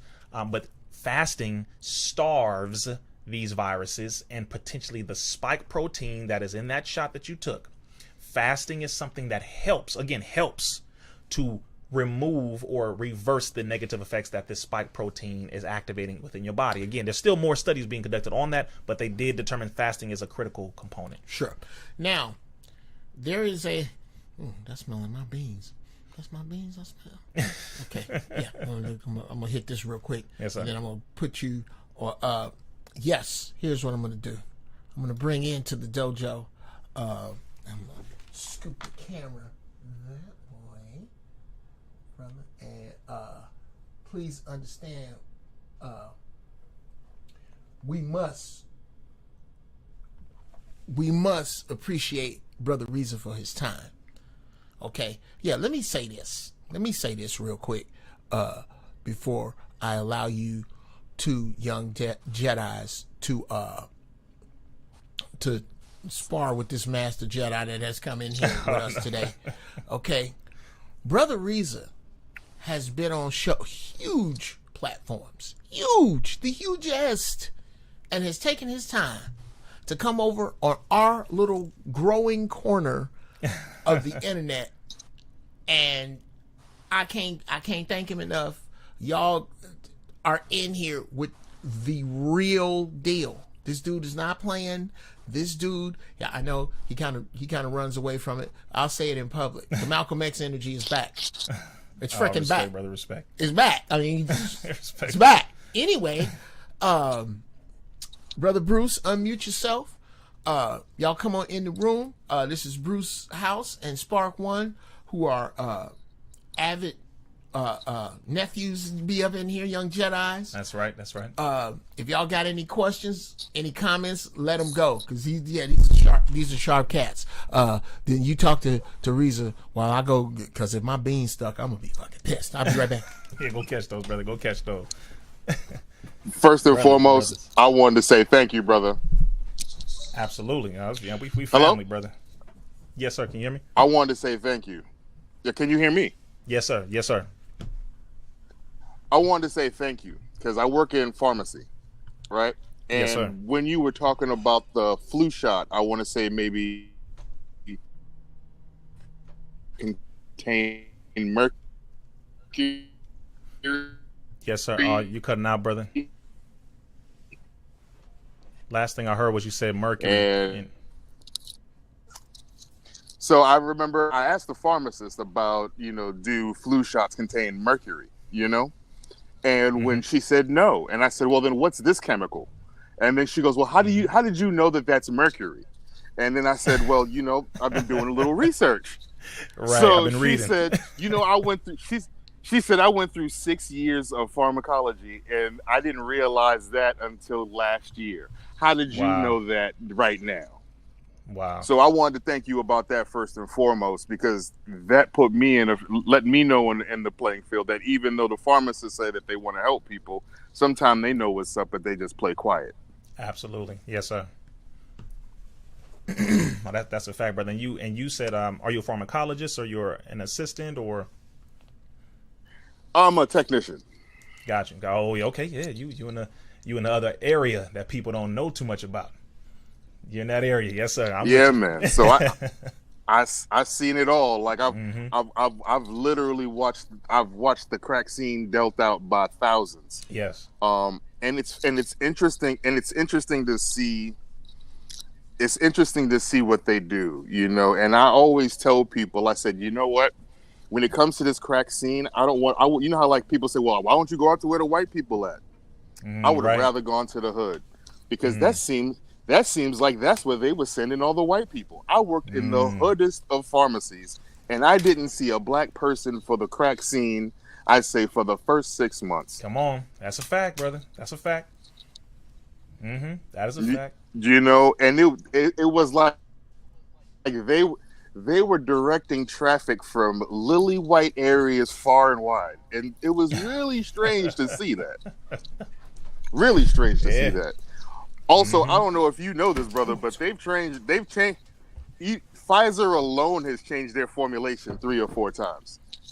Absolutely. Yes. Come on, brother. You teaching? Come on. Hey, brother Spark is in. He in there a lot of teaching. people don't realize when they get the vaccine, the vaccine comes in a vial. Now, the vial, the color on the cap signifies its formula, let's say, right? Young brother. I've seen about 4 or 5 different color caps. Brother Spark, I gotta stop you. Yes, sir. Use CRACKSINE. That's right. Because we're dealing with. That's right. We're dealing with right now. Think of AI as yeah, you're right. special I'm needs. tempting the algorithm. AI got Down syndrome right now, but it's getting smart. I just thought about it myself. You right? Yeah, you crazy. Okay, it got Down syndrome right now. Right now, AI is in the little vans behind the school. You remember the school behind the school with the short bus, the window lickers. That's who they are right now. But AI is smart enough to pick up. It can't pick up slang. Right. The same way its master can. So, come on. Yeah, crack scene pimping. Let me bring in. The juice has a couple of different. Yeah, the juice got a couple different flavors that they brought in over the last couple of years. So the juice got a couple of different flavors that they brought over the couple of years, and I think it's funny how at first they told us that we had to mix it with some water, right? And just because it was so potent, right? And then they said, you know what? You ain't even got to mix it with the water no more. We got this whole new flavor.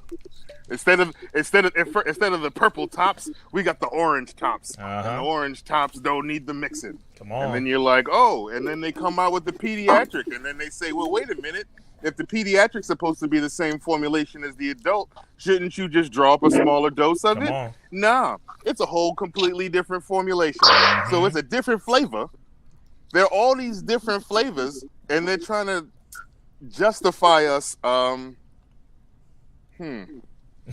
Okay. taking the Kool-Aid, so to speak, as the euphemism. Yeah. Let me stop you there. Let me stop you there, brother. Speaking the truth. Speaking of speaking of what you can do against any virus, any germ.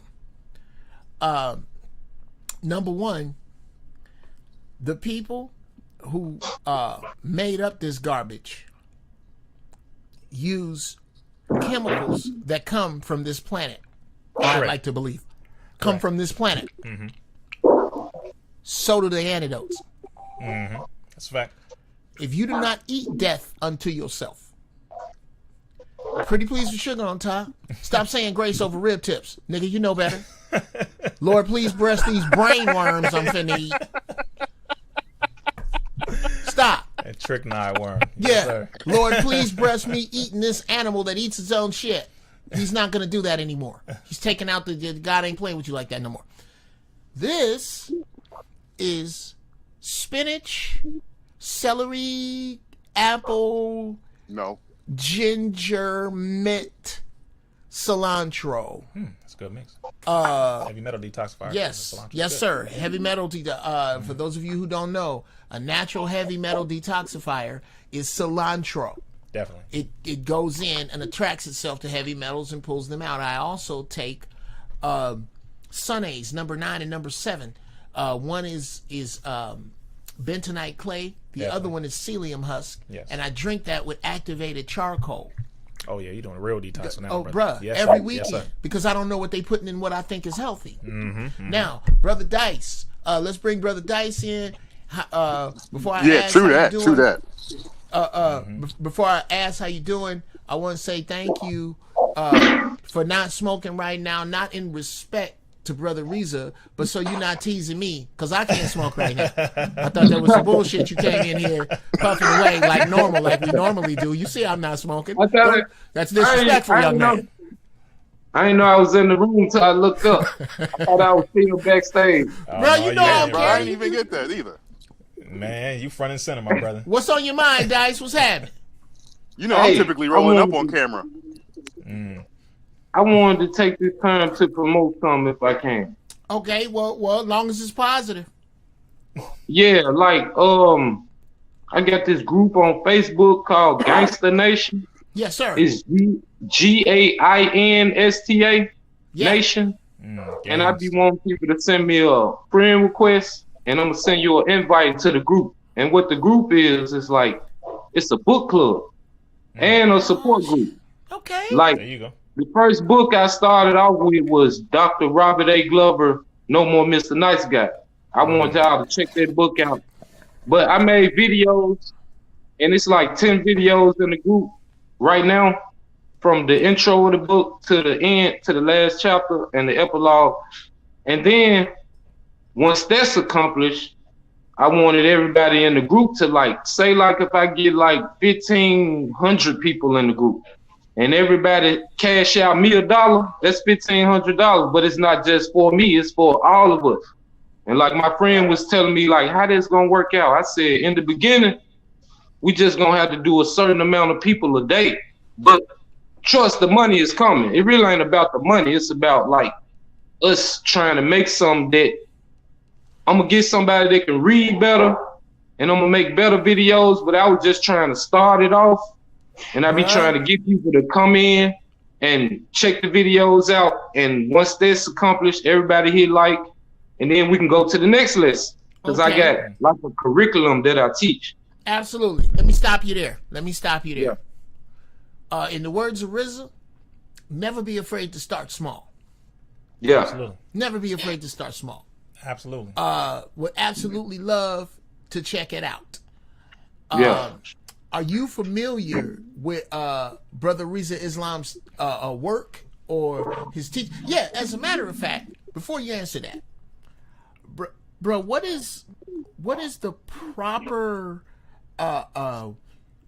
way to present you, or what you would say about yourself with not only with your work, but in regard to your station in the nation? What would...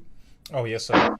Well, just member of the Nation of Islam. Member of the Nation of Islam. Islam. I'm a student minister in training under Minister Tony. Okay. Yes, yeah. Yeah. Hold your thoughts. Hold your thoughts, Dice. You're in my house. It's my fucking show. Yes, By the way, What's that? That's my guy. That's why I Oh. had to come in this live, because I get a chance to catch him. Yes, My sir. brother, Well, yes, think sir. about what you want to ask him as I say this. Yeah. Think about you got a chance to talk to him right here. He and I both are under the same man because I asked God to show me the truth. I was tired of lies. I was watching. I used to sit in Baptist church with my father-in-law and go, okay, that's the Lord. That's the pimping. That's the Lord. That's the pimping. And I got tired of that. Learn the difference. And I was like Neo. There was a crack in my mind. I'm like, there's got to be something different. Come to find out, when I asked God, He sent me Brother Minister Tony. And the dude, it was like he was talking to me through the screen. I'm like, this dude is talking to me. Yeah. So yeah, that's a shout out to I was screwed this up, Brother Minister Malik. Yes, sir. Minister Malik. Yes, brother Mr. Malik. Much love. Yes. Now, that was plenty of time to stall for you, Dice, to come up with your damn question. Now, you can speak to him directly. What question do you have? Yes, sir. Oh, my question to RIZZA is, if, like, say if I wanted to convert to, like, the nation, like, Yes, sir. I could be where y'all with and actually doing work out here. You know what I'm saying? Like, all I do, I be in the hood, me and my girl, and I be trying to do my music and stuff. I'm a producer, but I know it's something bigger than just riding away in your neighborhood. Nigga, I want to get out here, you know what I'm saying? How could I go about that? Like, Absolutely. Well, first, let me ask you this. What city are you in or located in? North Memphis, Tennessee. Memphis. Oh, yeah, Memphis. Man, we got a cold mosque over in Memphis. That's brother, Tennessee's brother Demetric, I believe, is on our research team. So I'll say go to the local mosque there. Let them know that brother Riza. As a matter of fact, I'll get your info. You know, make sure you send it to brother Geoff, DM it or message it. I'll get that sent to the minister there, and I'll have the brother captain. I'll let the brother captain know about you, so that way he can contact you directly.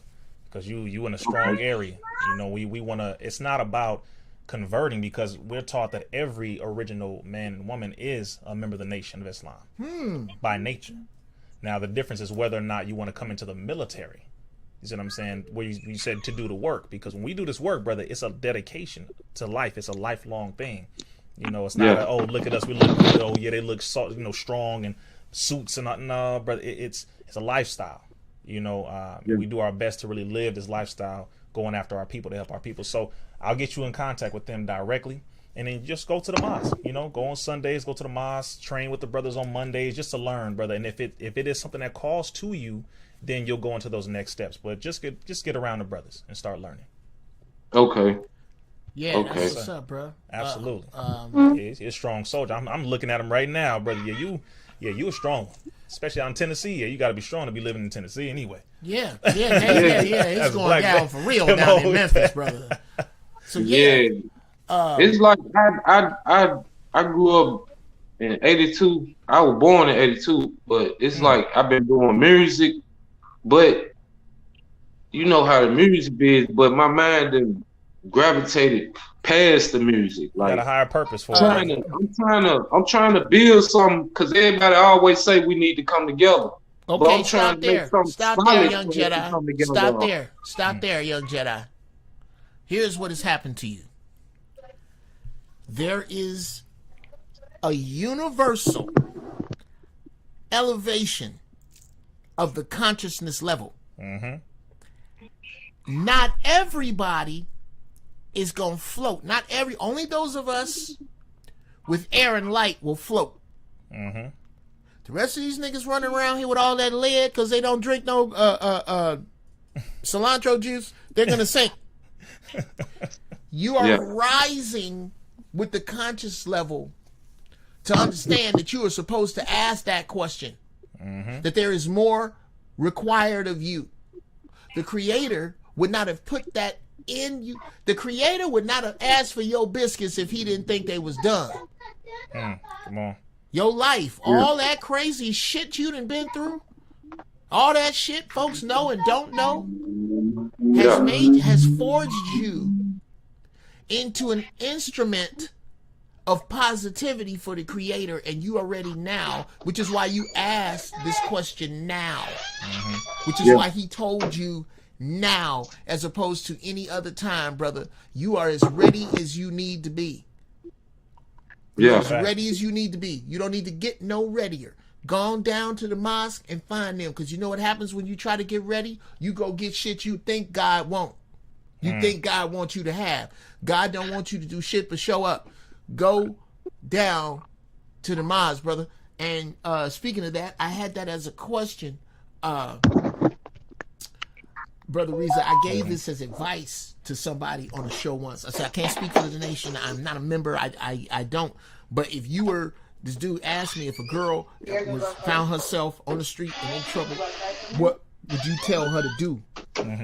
I said, what you need to do. The people who seem to be in Congress with one another, in love with one another, in work with one another, are the people in the Nation of Islam. Sister, make your way to a mosque and ask them what they can do for you.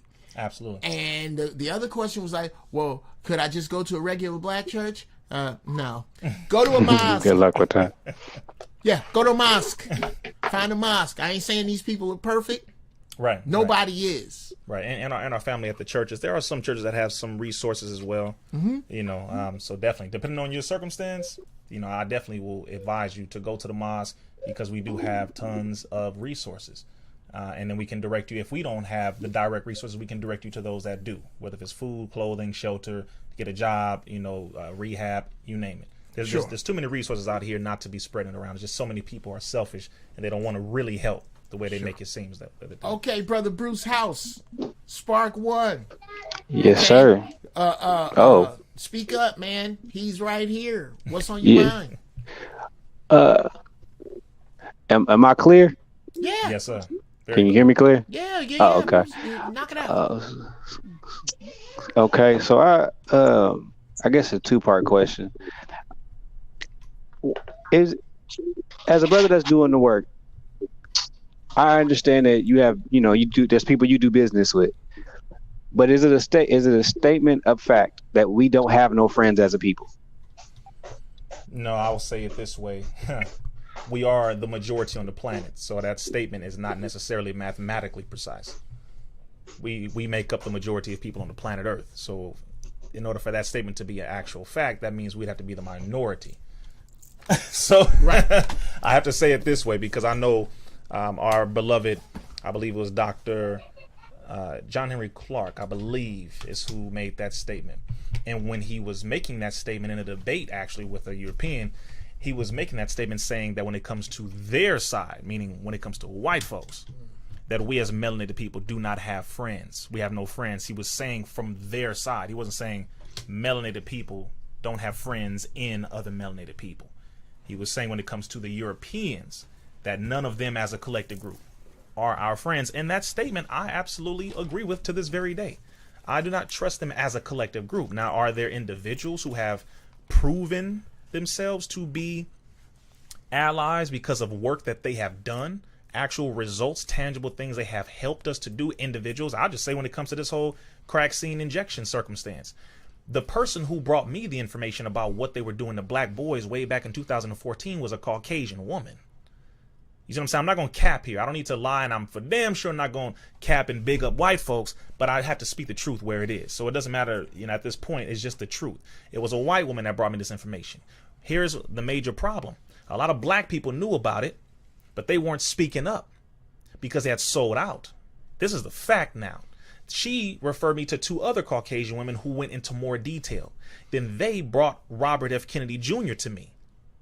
And then Robert F. Kennedy Jr. was brought to me in the Dr. Brian Hooker, who was also a scientist who works here in California, who teaches in California, who recorded the phone call of over 5 hours, I believe actually collectively over 8 hours, with Dr. William Thompson, senior lead scientist over the CDC's CRACKSINE division, who revealed all the data to us. So it was predominantly white people who brought out this information that helped your brother RIZZA Islam, the Nation of Islam, Minister Farrakhan, Minister Abdul Malik, also known as Minister Tony, and all of us. We were able to bring it to the world at the 20th year anniversary of the Million Man March, to where over 1 million people roughly 1 million people were there in person, and over 1.3 billion people in 42 countries were finally able to hear that this situation that is far worse at Tuskegee was happening. So I have to make that statement very clear. So individuals, possibly.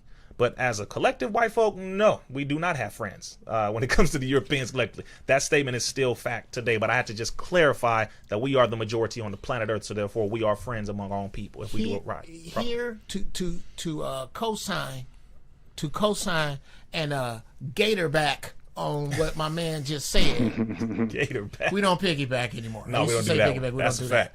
We don't do that. Unless and until your white friends and counterparts entirely defect from what is their predominant culture, meaning everybody got a white Mike. Everybody got a white boy in your neighborhood. White Mike can skate his ass off. We had an Asian dude. I got to shout out to Davy Durong. What's up, man? Get in touch with me. I grew up with a dude named David Duong.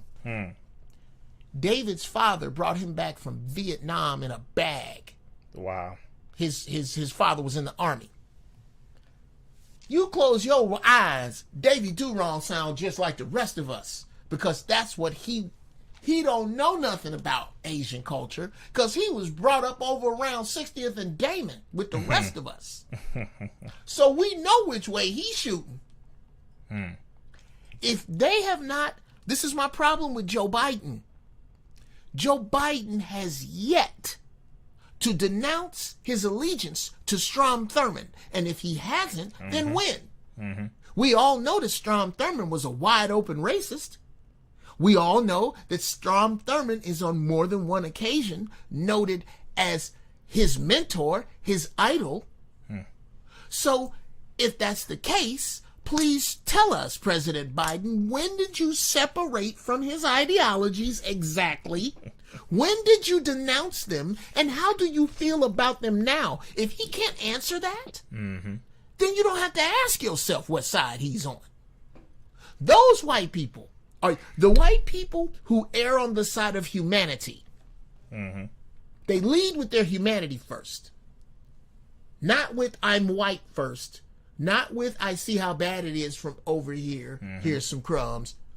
I'm over in it with you on some human shit. Those are the white people you trust. Your thoughts, Spark One.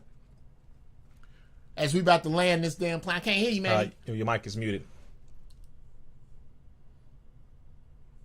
What you done? No, you're still muted, brother. Okay, while he waiting, when the next time you coming up to Sacramento? Oh man, Sacktown. Yeah, we need to do that soon. As a matter of fact, I don't think I've been to Sacramento since we were rallying against. It's been 2 years. Yeah, 2019. We were rallying against SB 276 right at the state. Yes, sir. What is SB 276? That was the bill that they were introducing to separate the ability of doctors to have a relationship with their patients, and they were trying to institute something to come between doctors and the patients. That way they can have a checks and balances to basically say, look, you signing too many of these exemption forms for people to not take these shots, and we need to go ahead and check this out because you're messing up our business. Oh, and wow. So, yeah, very, very wicked. And they passed that. Prior to that in 2016, we were fighting against SB 277. It's been your brother's been out here long before it became, Before it was cool. all on social media. No, it's a real fight, y'all. Well, very soon, my brother. I tell you what I really would like to do now. I'm going to shift gears in the little time that we have left, because I would love, bruh, I could kidnap this dude and we could sit here and chop it up till the sun come up again. But I want to, I'm going to put you on the spot there, Bruce House, because you do know the Bruce Houseian method is yes, Houseian method. I I have like a Bruce that. Houseian method of weeding women out that we were talking about a little earlier or in the show, Brother Riza, and I'm gonna put Brother Riza over in your damn business and see and acid test what I told him, and then after he expounds on it, I want to hear what you have to say. Now, Brother Bruce is if I got Jedis, I got about 6-7 dudes that really come in. Shout out to Brother Kells, shout out Brother Zen Master, Brother Dice. They come in, they really listen, and they really get it. And Bruce is no exception, other than this area. He is the black horse on the hill. This dude is the black horse on the hill. This is the one. This is, if you saw Godfather 3, this is Sonny's son. This is, hey, whoa, Bruce, oh, whoa. He's putting you in there, Bruce. Go, bro, Bruce don't mind. Bruce don't mind. Slow Bruce down. So, Bruce is for a young cat, he reminds me of yourself. He's a young cat with his sharp-minded young cat that is having a problem finding members of the opposite sex on his wavelength. So, I told him to do this. She was on the show with you. That's funny. My Erica. Erica That's Lachey. my little sister right there. Yeah, Brother, Yeah. let me say I hope she's listening. Shout out to Erica Lachey, sister. You are bringing Big Mama back. Big Mama, when you 30 years from now, everybody you are inspiring, y'all gonna be the Big Mamas. And everybody between Erica Lachey and Death that ain't working with like Erica Lachey is, we need to write you heifers off. We're gonna write y'all off. Go on to the club. Go on, stop. Don't keep misusing your grandkids. We ain't even paying you no attention. Shout out to little sis. Yes. That's right. Well, I told him what he needs to do is go through her social media, like when she's on YouTube, and look at the women who give positive comments. Go into their social media. Geoff is going surgical with this. And look at their friends in order to use social media to burn the haystack to find the needle. That these problems you having, because he was bringing up some heavy real problems, but my opinion was he was fishing for carp. He's fishing for marlin, but he keep bringing carp on the boat. Well, these euphemisms and comparisons, man. Yeah, these metaphors are on point. Also, These metaphors are on point. also beware of the fish that jumps in the boat. That's a whole other thing. Right. He was fishing in the wrong area, and I'm like, okay, young man, I refuse to believe that it's a sister out there for you. Right. You just gotta be, you got to follow the sisters that's on the page. And y'all look at, those of you under the sound of my voice, check out Erica Lachey. Usually, you got a lot of sisters in the struggle, I ain't gonna mention no names, that, on the facial area, they like a hard 6 on New Year's Eve. But Erica Lachey, it's a couple. It's Riva, Davika, I think her name is. Another one, Davika Marie, I think that's her name. These sisters are on point. They're feminine. They're attractive. They're intelligent. They're soulful. So the women who are following them are more than likely either those things or on the way to those things. And since you are the man, you are supposed to help them. On the way to those things. And I'm saying you start there. Now, Brother Riza, what say you to that? Man, very, very good assessment, Brother Geoff. I'll say that was a very good assessment of analyzing just how the government looks at guilt by association. You should look at production by association. You should look at those who are successful, and then you look at the group of people they have around them, because you are the sum total of those who you have around your environment. So I'll say it this way. The Most Honorable Elijah Muhammad said that we need to get together with 5 to 7 like-minded people. If you look at who you have around you, that will tell you about you or the lack thereof. Number 1. Number 2, he also said self-improvement is the basis for community development. If you want to look at how society is, it's a bunch of people who don't work on themselves. So if society in certain areas looks very good, then those people in that area clearly work on themselves spiritually, mentally, physically, financially, familially, etc. But if you are looking in a society in a certain city, town, county, etc., and it's decadent, is destroyed, is horrific, of course we know the system has their major hand in it when it comes to what the chemicals they use, the environment, the schooling, educational system, all of that we know, politics. But then it's also the individuals who feed into it by way of them not working on themselves. When you want to attract someone, you have to become that thing that will attract that someone. A person who wants to go and buy fish, for example, as what Geoff is saying, where do they hang around? What environments do they go? What do they go to? People who like a particular thing hang out in those areas that are connected to that thing. Absolutely. So if you are working on self-improvement, that's number one. Then go to the other areas where people are also working on self-improvement. You want to get better with your spirituality? Go to the areas where people are also working on their spirituality. You want to get better with your finances? Go to the areas where people are working on improving their finances. This is very basic when it comes to a mathematical equation of 1 + 1 = 2. Some people try to argue that point, but for basic mathematics, 1 + 1 = 2. Work on self-improvement and you will attract that. Here's another thing I'm going to say really quick. Don't get involved in these gender wars that people are sparking up all over the internet, because now people are making these statements that are so, I'll just say it this way, they are so fucked up. Nonsensical. They're so nonsensical. They're so backwards. They're so mathematically inaccurate. Like when people say there are no good men. When women say that, wait, sister. Okay, 7.7 billion human beings on planet Earth. Women outnumber men roughly 11-1. And in America, you're telling me with the tens of millions of men and the tens of millions of women, not one good person exists. No, your mind is set on trauma mode. So you can't see the good man because you are too busy being negatively affected by the bad ones. And that goes for the brothers as well. You can't see a good woman because you're still burning from the last relationship, whether if that's physical or otherwise. You are still burning from what happened to that one. So you cannot see her. She may be the best woman for you, always showing up, always supporting you, always giving you love, advice, upliftment, encouragement, but you don't see that she is sincere and a good person. Why? Because the last relationship stung you so bad that all you continue to think is A = A. She is going to do the same thing to me that the last one did, because all of them are the same. This is what trauma sounds like.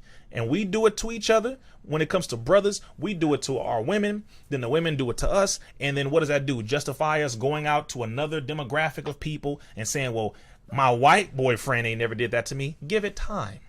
I've done it. I know. You already know. So don't I've generalize done it. I know. Bro, Yeah. don't His great granddaddy did it to your great grandma. Come on, let's not generalize. Don't generalize all women for the mistakes or the actions of certain women. Don't generalize all men for the actions of a few. And once we start to peel that back and we look at people as individuals and give them a chance to show us for themselves who they are, we give them a chance to tell us the truth, give them a chance to, show up and be who they say they are, etc. And I'll say it this way as well. And on this point, the Honorable Minister Louis Farrakhan said anyone can put on a good show for 90 days.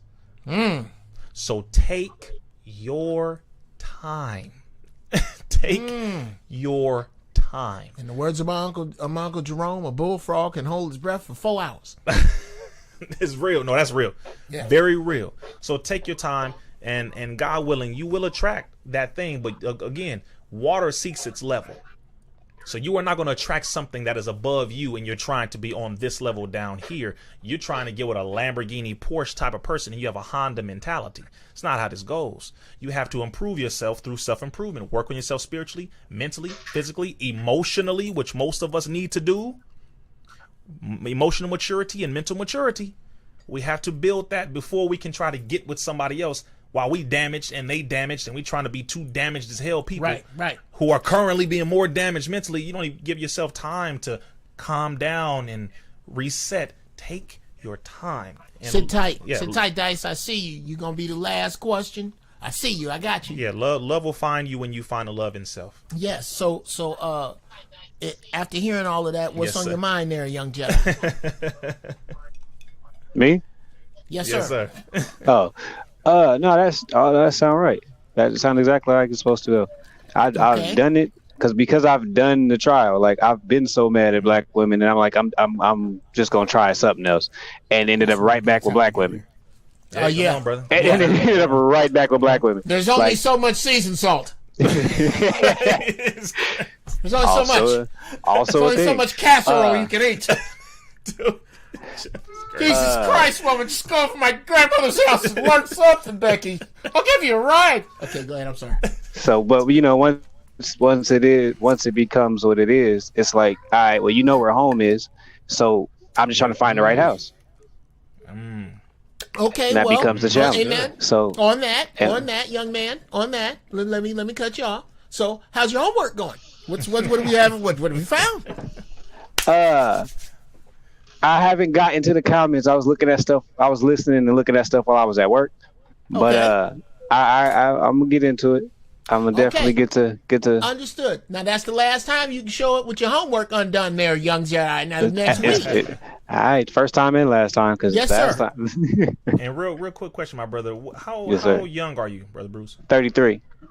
Oh, bro, yeah, I'm 32. Yes, sir. Yeah, now we're in the same boat. You're not old.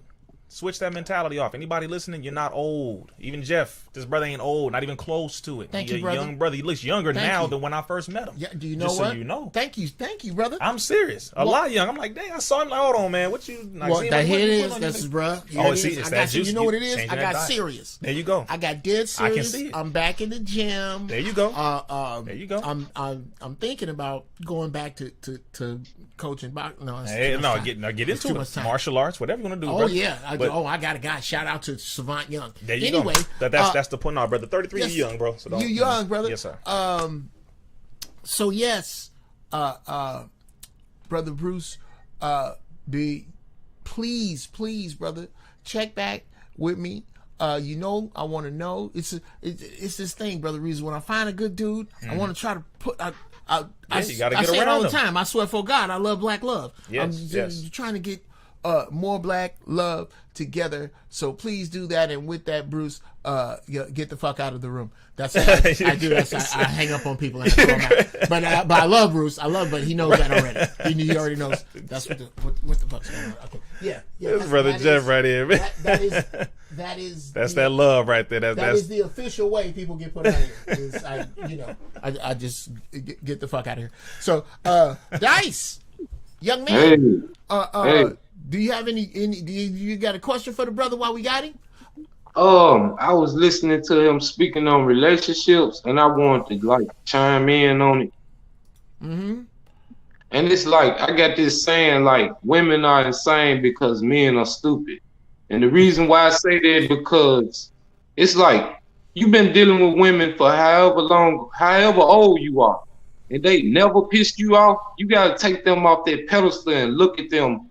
Like, I got this theory, like, when a child born, everybody be like, oh, the baby. But the older you get, they be like, this nigga. Why did the love change? You know what I'm saying? Like, you gotta look at everybody as kids and you'll be able to see they bullshit. Because they really are still in their child mentality. You just got another young Jedi badge, boy. I tell you what, asshole doesn't start at 18. So it's I see some 3-year-old assholes. Go ahead. When you were saying, bro, had problems meeting a woman, it's like your neighborhood, your city, your vicinity. Are there women that you like, and are you saying something to them? Like, you can pour into them what you know to put them on your level. If they're not, that's what a real man would do. But a lot of these dudes don't read, they be on ignorant stuff, and it's hatred for your brother and the whole op culture, and it's really about relationships. And if you don't check a woman on her bullshit, how are you her brother? Reason why I say they insane, because it's insane for a woman not to turn her daughter, you turning her down and not turning her up. It's insane for you to be like, when you get 18, you getting up out of here. Man, I don't care if my child stay around me for the rest of her life. I would like for her to get her own, but I enjoy the company if you want to stay. But I got to deal with her until I die or until she die. Until we pass, she's still my child, even though she get older.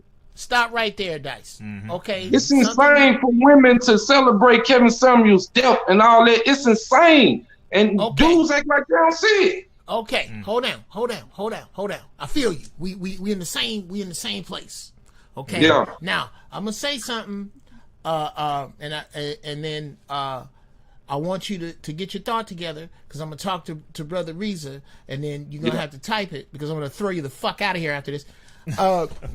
Here, I want you to think about this, brother. This is how I want you to look at our women. Okay? A woman gets signals and signs and images from the universe in ways that a man does not.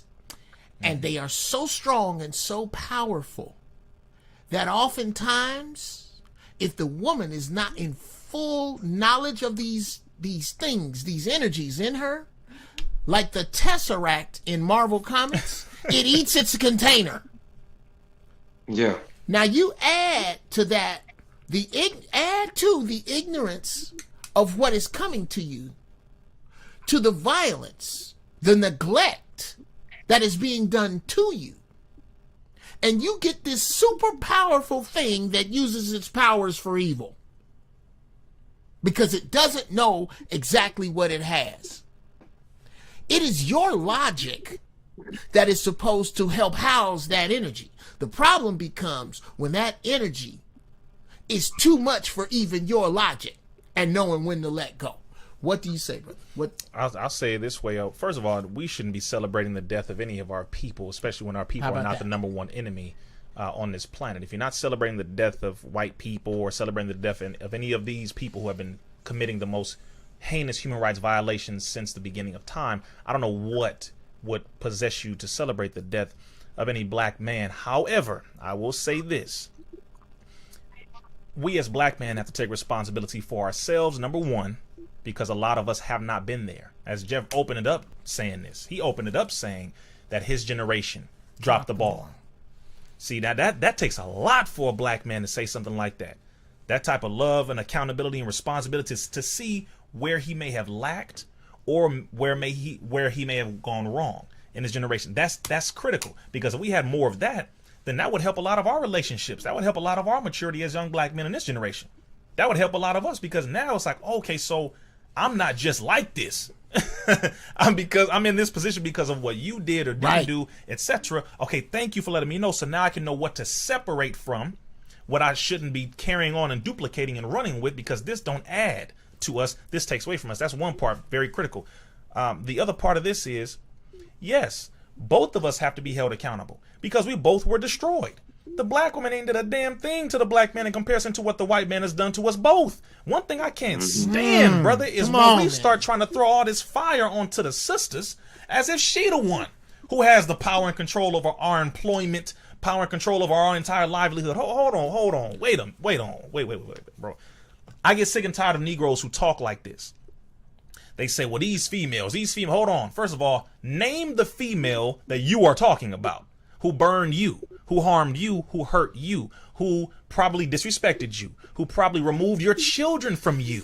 Yes, sir. Because that is a real thing, too. A lot of women do that. Yes, sir. In a very vindictive, evil manner. Not justified when it's a good man, a good father. He's there for his children. He simply didn't want to be with you anymore. That happens. But it doesn't mean you need to take away his heart from him, which are his children. That's a real situation. Then on the other hand, you do have some Negroes who put their hands on women. Not in self-defense at all, but I'm talking about really, and even in self-defense, you ain't got to throw your hands at nobody, but I'm talking about really put their hands on women, beat them down. Fight them like men. Fight them like men. Curse them out. Yeah. Rape them, do all this horrific stuff.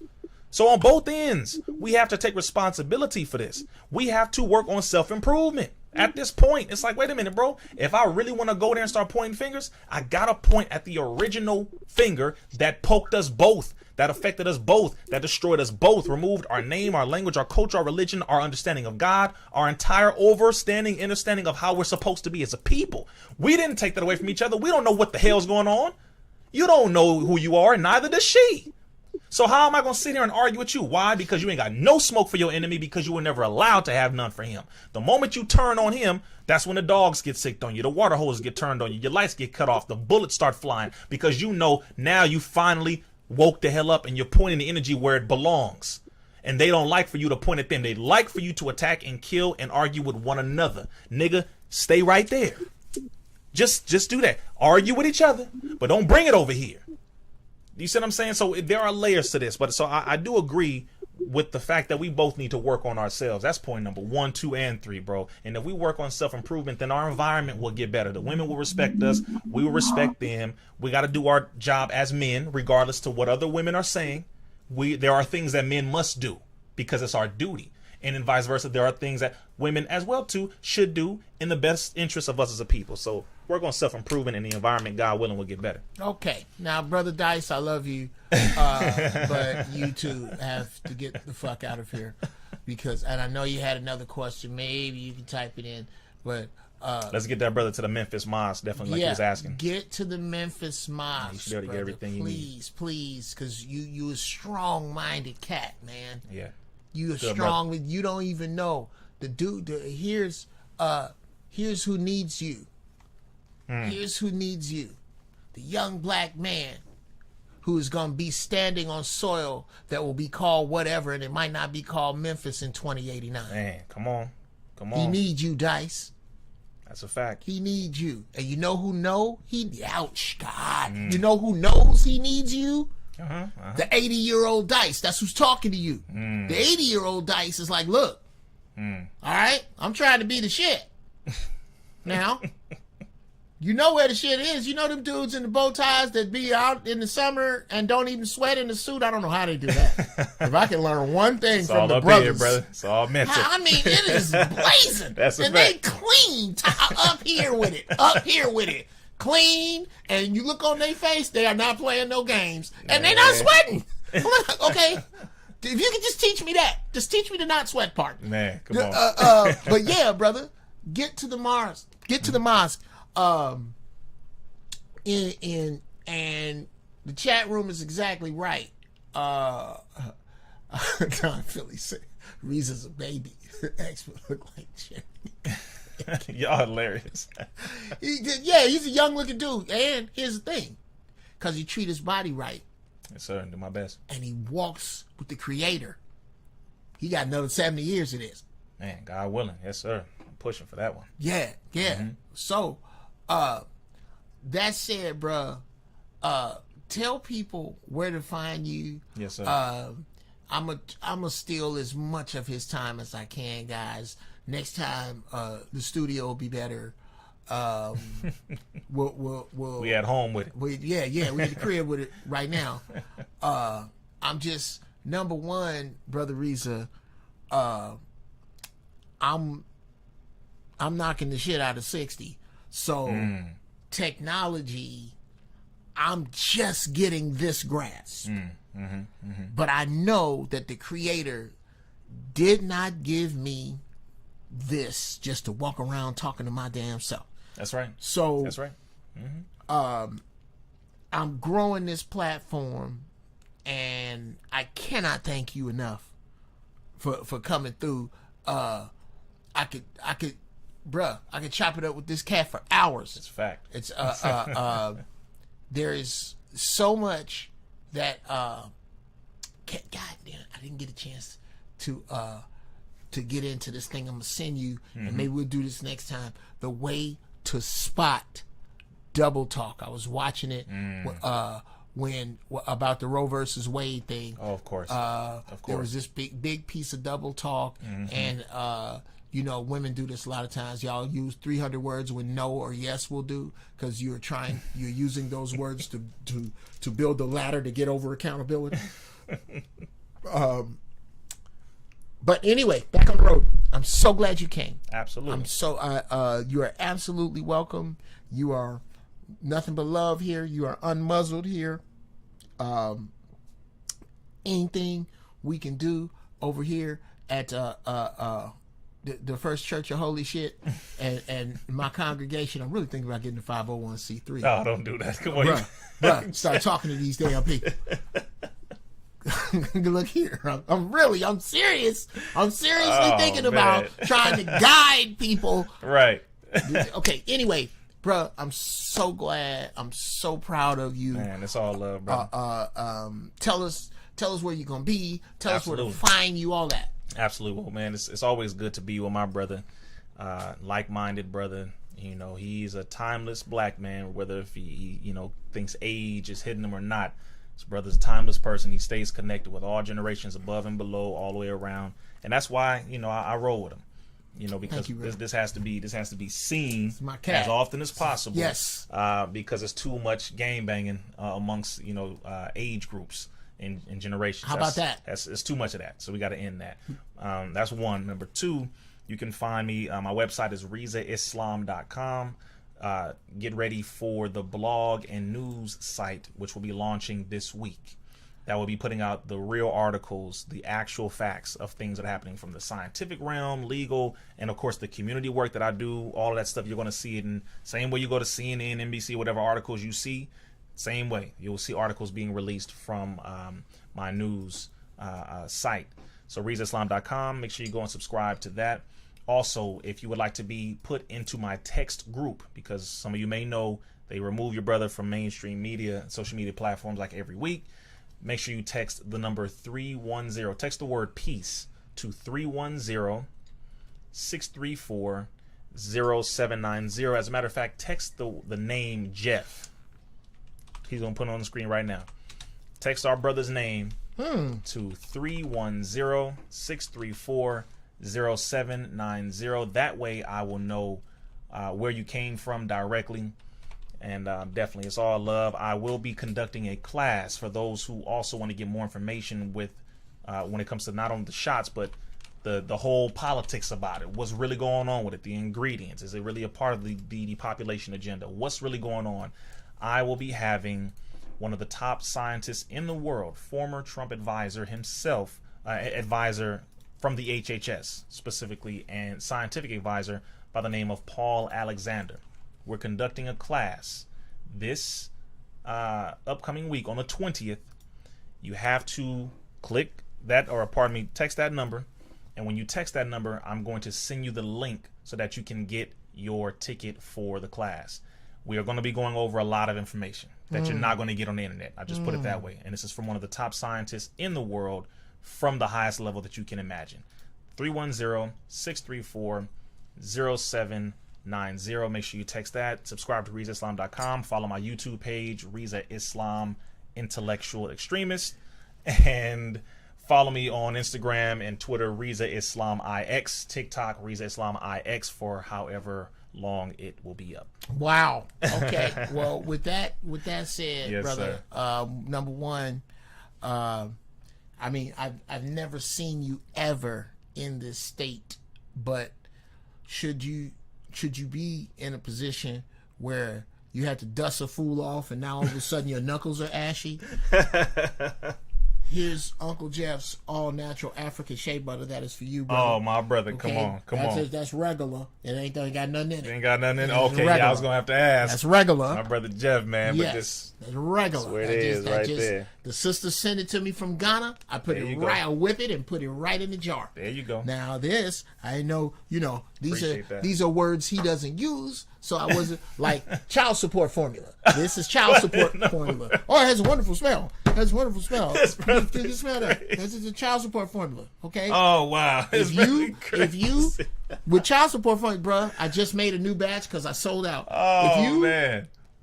I'm not saying, fellas, that you gonna be on child support if you use this. Oh man. What I am saying is that if you make love to a woman with this on, and she get into one of them child support positions, reverse cowgirl looking back at you, talking trash to you, you gonna have a baby with this. Don't do that. Don't do that.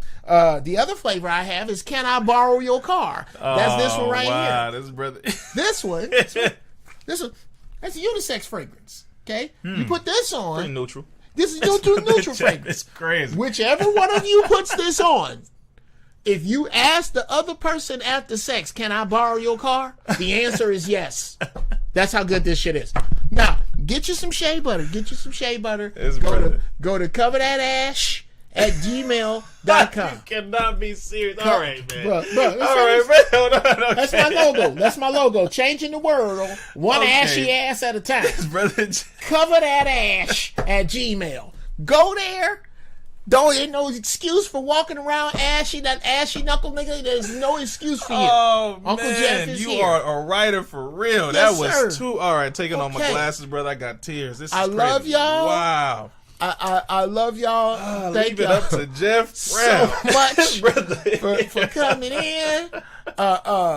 Share this, like this, tell everybody, man, about my guy, this show. Yes, sir. Nothing but love for y'all. And you know how we sign out. Here, wait, let me find it. Cover Yes. that ash. Yes. Cover that ass, bro. Nobody want to see that shit. Ain't no need for it. I ain't got the shit for you. All right, you Look got here. me, brother. This right here. Stay high in thought. Oh, yes, sir. There we go. Stay high in deed. Guide your ignorance to your wisdom. Pull out of the gravity of the stupid. Sisters, find your peace. Brothers, find your majesty. Powerful. It's your Uncle Geoff. I'm up out. All right? Y'all be good. My brother. Man, great show, man. Yes, sir.